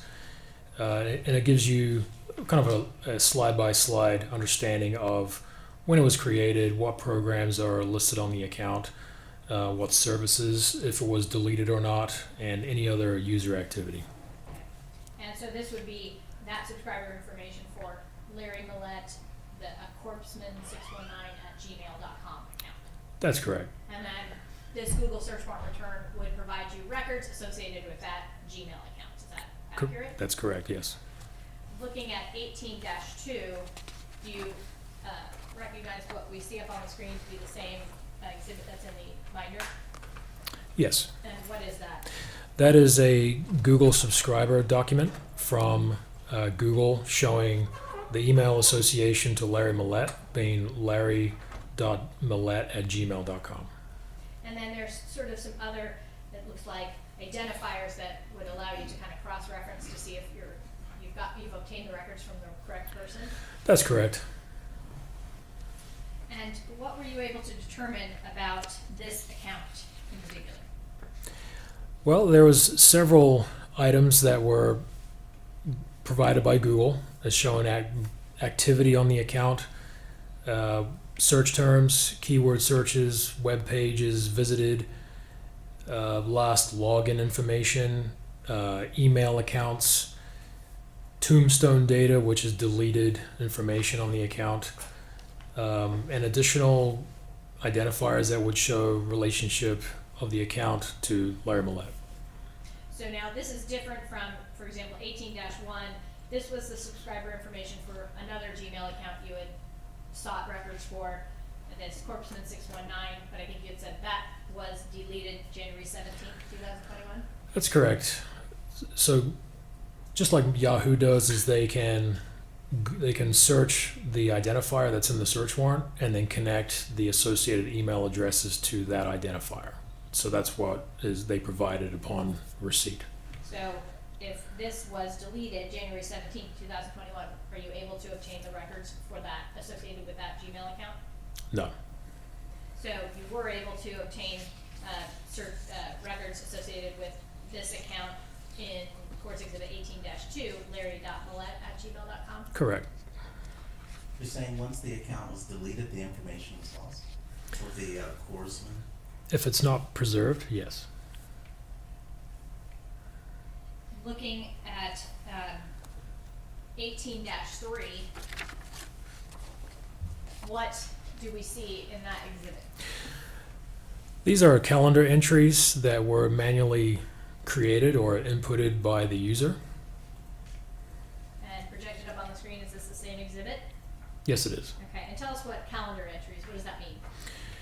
So calendar entries, if you have a Google account, you can create time slots or appointments using the calendar function of your Google account. And it can list, you have information where you can put in the description of what the information's about. You can give places, and it creates a timestamp on when the information was created. Okay, and so is what we see up on the screen, 18-3, is this how the search warrant return essentially looks when you obtain the records from Google? Not necessarily. This is from when it's placed into a forensic tool and extracted from the search warrant to give it a more of a readable or understanding of, so that we can read it.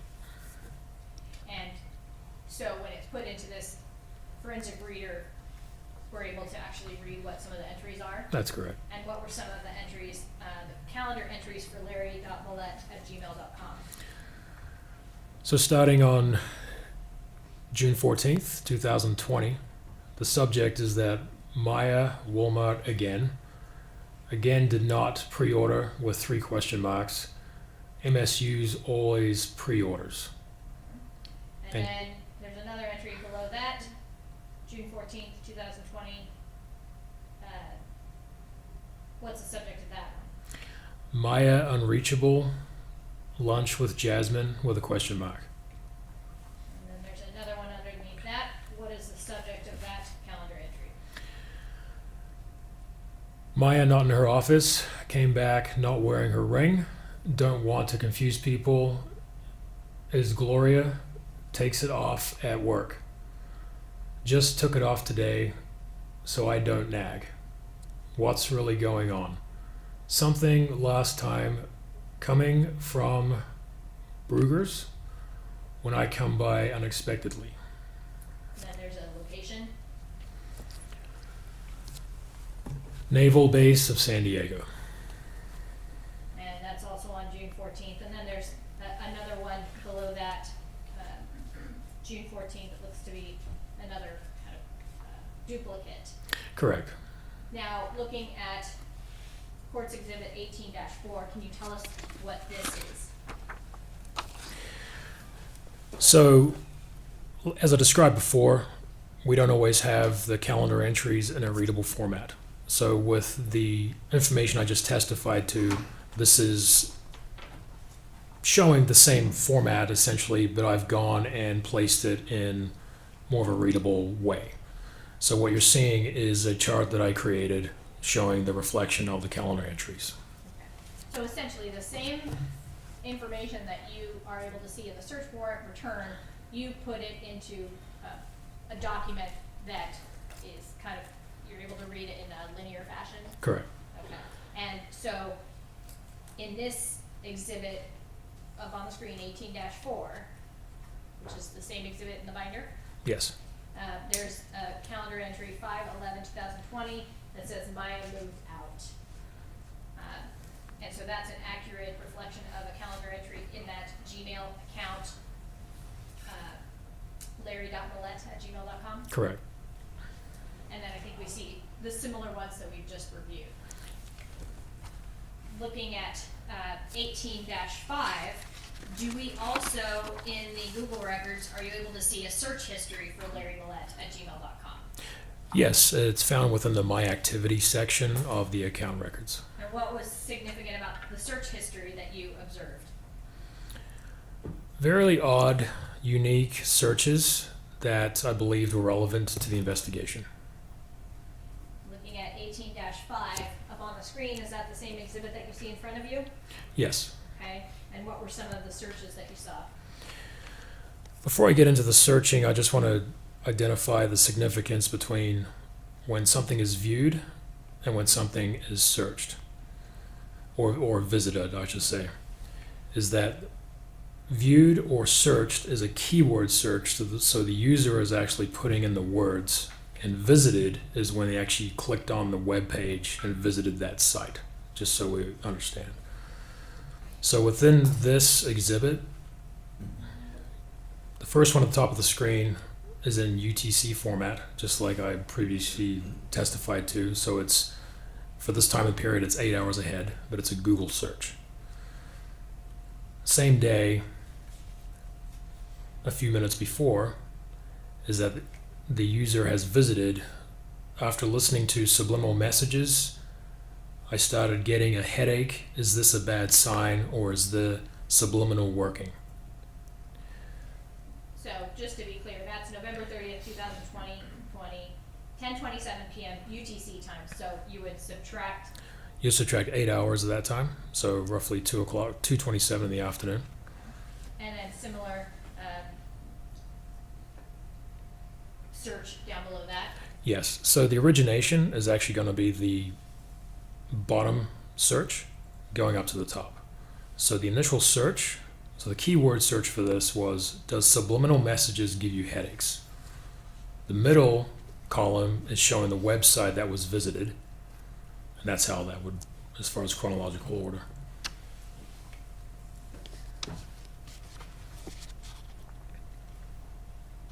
Did you, similar to what you did with calendar entries, did you take the Google search history and put it into a format that was a bit more linear, kind of where you're able to read by date and time in successive fashion the search history? Yes. And looking at 18-6, do you recognize this to be a chart or exhibit that you created when you wrote your report? Correct. And tell us what this exhibit shows. This is from, again, the My Activity section of the account, and within that My Activity is the search history. And so moving through 18-6 all the way through 18-10, we see the date at the top of the exhibits, and then is this essentially giving us chronologically from November 30th, 2020 through December 27th, 2020, the Google search history for Larry Millete at gmail.com? That's correct. And do they all fairly and accurately reflect the search history that you observed in the search warrant return that you obtained? Yes. So showing you first what's been labeled November 30th through December 1st, 2020, are these, again, some of the searched items. Yes. Can you tell us a little bit about what was significant to you in this exhibit, 18-6? So this shows November 30th through December 1st. And during that time, the only searches that I do see that were both searched and visited was to do with subliminal boosters, subliminal messages, subconscious blocks, and headaches. Moving on to 18-7, December 1st through the 4th, 2020. Are these also searches that were found on larrymillete@gmail.com? Yes. Or in the account associated with that Gmail account? And what was significant to you with regard to the searches during this time period? So in accordance with Larry Millete's phone download and the Google responsive records, I found that the term FIVA was used a lot. That's FIVERR. And that is a online marketplace for businesses to communicate or really recruit prospective clients, business, sales, things like that. That was searched many times. Also, with the subliminal training, for instance, on December 2nd at 11:19 a.m. local time, can subliminal learning help my child? What are the symptoms of a nervous breakdown? Can you pair 4 Bose SoundLink to speakers and subliminal wife training? What was significant to you about the speakers? So based on my conversations and my knowledge of the investigation is that Bose speakers were inside the master bedroom as well as other areas of the house that we had learned that were placed there by Larry Millete. For what purpose? To send messages through the subliminal topic is essentially what I was, the information I received. And looking down a little bit further, there's a couple of other highlighted searches.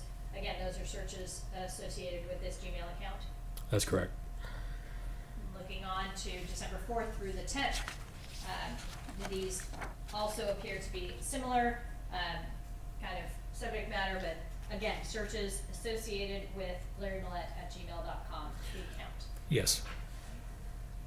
And you're referring now to 18-8. 18-8, thank you, Your Honor. Looking at 18-9, December 10th through the 16th, 2020, what was significant to you about the search history that's reflected in this exhibit?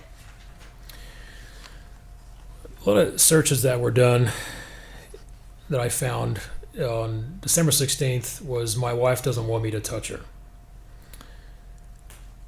It kind of just showed consistency with the previous searches of trying to find ways to, I guess, connect the relationship again, is my understanding.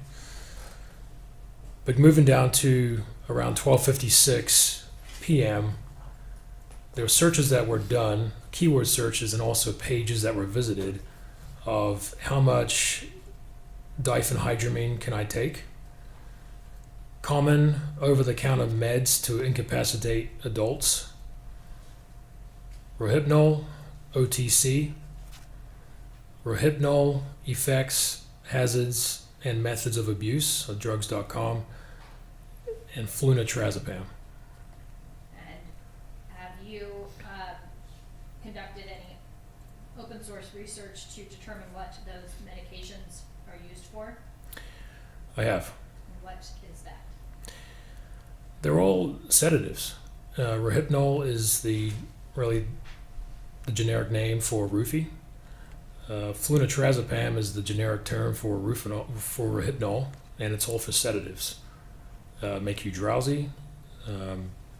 Diphenhydramine is for Benadryl, the key term, but it is all associated to sedating someone or making somebody sleepy.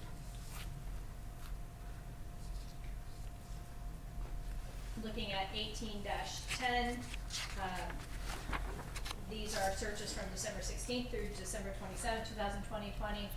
Again, are these that continue to be searched, the search history associated with Larry Millete at gmail.com? That's correct. And what was significant to you in terms of this exhibit?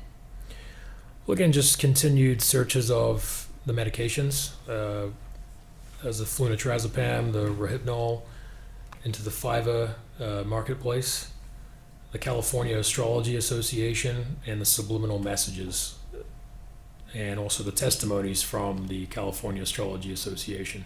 I found those to be interesting, to say the least, unique in the terms of how often they were searched, was something that stood out to me. And if you could explain again the difference between searched and visited. So searched is actually typing the keywords into the browser or into whether it's a device or a computer, putting those terms in and hitting enter, versus visited, meaning going to the actual website that was the result of that keyword search. So for example, December 16th, 2020 at 1:06 p.m., the user would have typed in the word Rohypnol and searched it, specifically that word. Correct. And a page of several links would pop up. Yes, And then if you actually clicked on one of the links, then that's visiting. that's correct.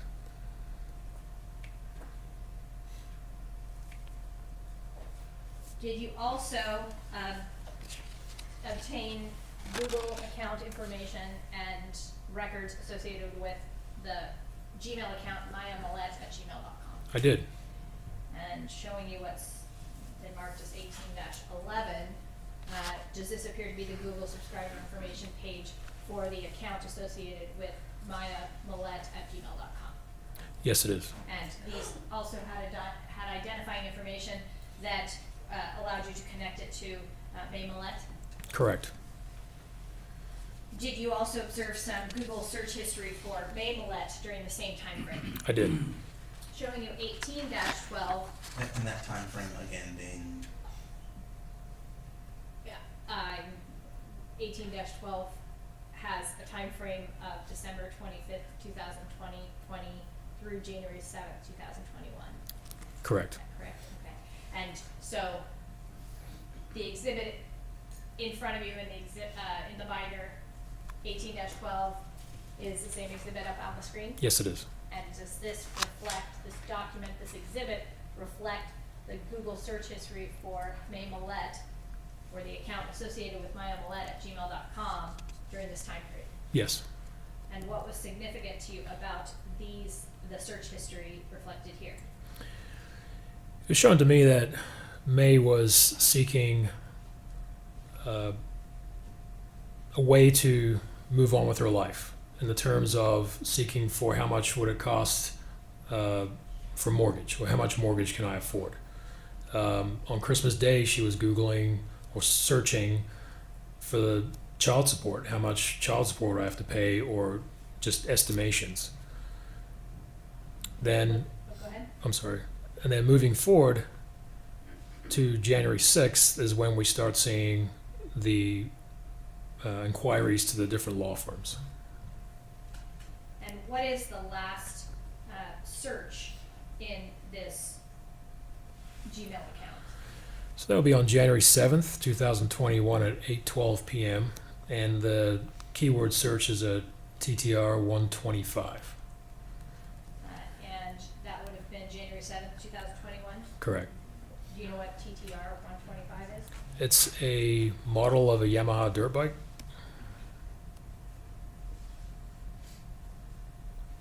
Was there any activity on this account for May Millete after this search, January 7th, 2021 at 8:12 p.m.? No.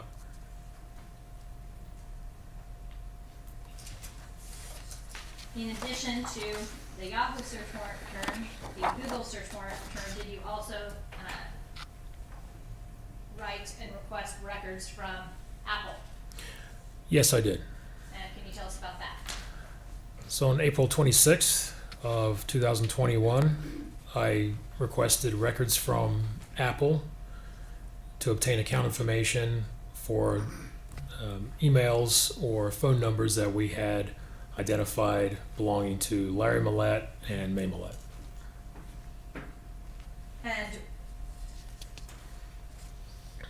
what did you find in terms of your review of that search warrant return? So it's essentially the iCloud information that gets stored on a device, or at least is sent up into the cloud. So this can include videos, pictures, and depending on the account settings, you may get iMessage content, locations, and applications that are being bought or at least purchased or updated during the time that I requested the records for. And did you request records associated with May Millete? I did. Tell us about that. So the records I requested was for the May Millete's cell phone number and also the email address that we knew of that had been portrayed in the investigation. So they were sent to Apple. Apple, in accordance with what Google does and what Yahoo does, finds any connecting accounts to that initial identifier. And so on receipt of those records, we found 2 additional email addresses, or one that we already knew of, but an additional one that we had not obtained records for yet. And what was that? It was may.millete@navy.mil. And the second one was myemiliette@yahoo.com. And looking at, well, when you got this search warrant return, did you document again your findings in a report? I did. And did you document what files you reviewed and the account identifiers? Yes, I did. Showing you what's been marked as Courts Exhibit 19-1. Is this an exhibit that you created to document the files that you referenced and the emails associated with the accounts for this Apple warrant return? Correct, yes.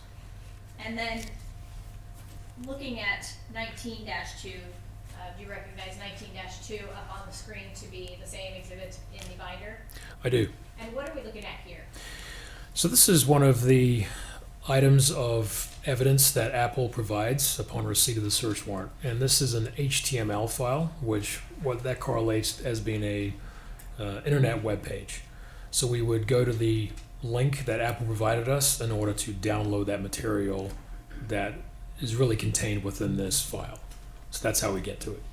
And so for when you conducted this analysis, how did you go about creating or extracting the information that you found to be relevant when you examined this warrant return? Unfortunately, I went through this manually, file by file, over a course of 2 days in order to find information that was relevant to this investigation. And what did you do when you found certain items that you found significant? I flagged them as potential evidence and notified the Chula Vista Police Department. And did you also indicate, did you essentially create a PowerPoint? I did. I created it really for my own understanding, as I was the one that located this information, and also as part of this investigation so that we could view images rather than links to the images. And looking at 19-3, is this one of the, essentially one of the pieces of evidence that you found when you examined the Apple search warrant return? Yes, it is. And what is this? This is an HEIC file, which means that is kind of like an image or a JPG or JPEG format, where this is a screenshot that was saved on May Millette's iCloud account. So this is an image that was stored on her iCloud backup. What did you find as you examined some of the files or photos that were saved on the iCloud account associated with May Millete? I found that May spent a lot of her life documenting the events, documenting the activities that she participated in. She was always taking pictures of her kids. She was taking pictures or videos of the things that she loved to do, and that was heavily documented in this return. Looking at 19-3, which is up on the screen, is this one of the screenshots that you located? I did, yes. All right, and up on the screen, that's the same document in the binder, Yes, it is. 19-3. So I think you've already said there's an identifier, it looks like, of a number which you've labeled up in the left-hand side, IMG_0290.HEIC. Is that correct? Correct. That is the original file name from Apple. From the Apple return? Yes, Okay. And it has a date and time associated with it? it does. And for each of the slides that are in this exhibit, where it has this white bar at the top, the identifying number in the top left, and the date and time, did you essentially label each of these exhibits based on what you found in the warrant return? Yes, if there was any, what they identify as EXIF data, EXIF, is if there's any creation date or modification date, it will be listed in the actual file itself. And so if it's there, I displayed it as reflective of what it says, really. This is June 3rd, 2020 at 12:16 p.m. And then underneath that, there's looks like a black box, and it says file path and source. Is that something that you created as well? I created the box and with that information contained in it, but that is just, again, showing the original. If someone who did not know this case could find it, that would be the way to go about finding that particular image. And so this was a screenshot, and what was significant to you about this screenshot? It's a conversation between LH and M, but based on the nature of the investigation, it appears that it's between Larry and May. And it looks like the question in blue, did you do that in my IG with Courtney, question mark, exclamation point. And then the response is from someone labeled Larry Hubby. Correct. And then no one else would delete my messages but you. Was this a screenshot that you documented in your search warrant return? Yes. Looking at 19-4, was this another? Let's stop. Oh, It's that time. okay. Before we move on. All right, we're going to recess for the evening. Start the order back tomorrow morning at 9 a.m. Okay, Your Honor. Thank you. Leave. Is there anything else we need to address before we recess? No. Not for us, yeah. How many more witnesses? I have 2 more after Mr. Brindley. I'm just about finished with him, with his direct. I should finish probably in about 15 minutes in the morning. And then I have Peter Villiger, and then the investigator. Okay, how long do you think both of them will testify?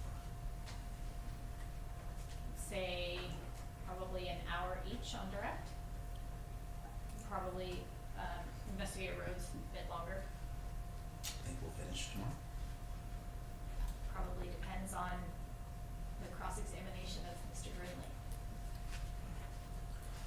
At this point, I'm saying at best 50-50 chance we'll finish tomorrow. I think that's probably fair. Fine. Probably. Department 1101 can wait.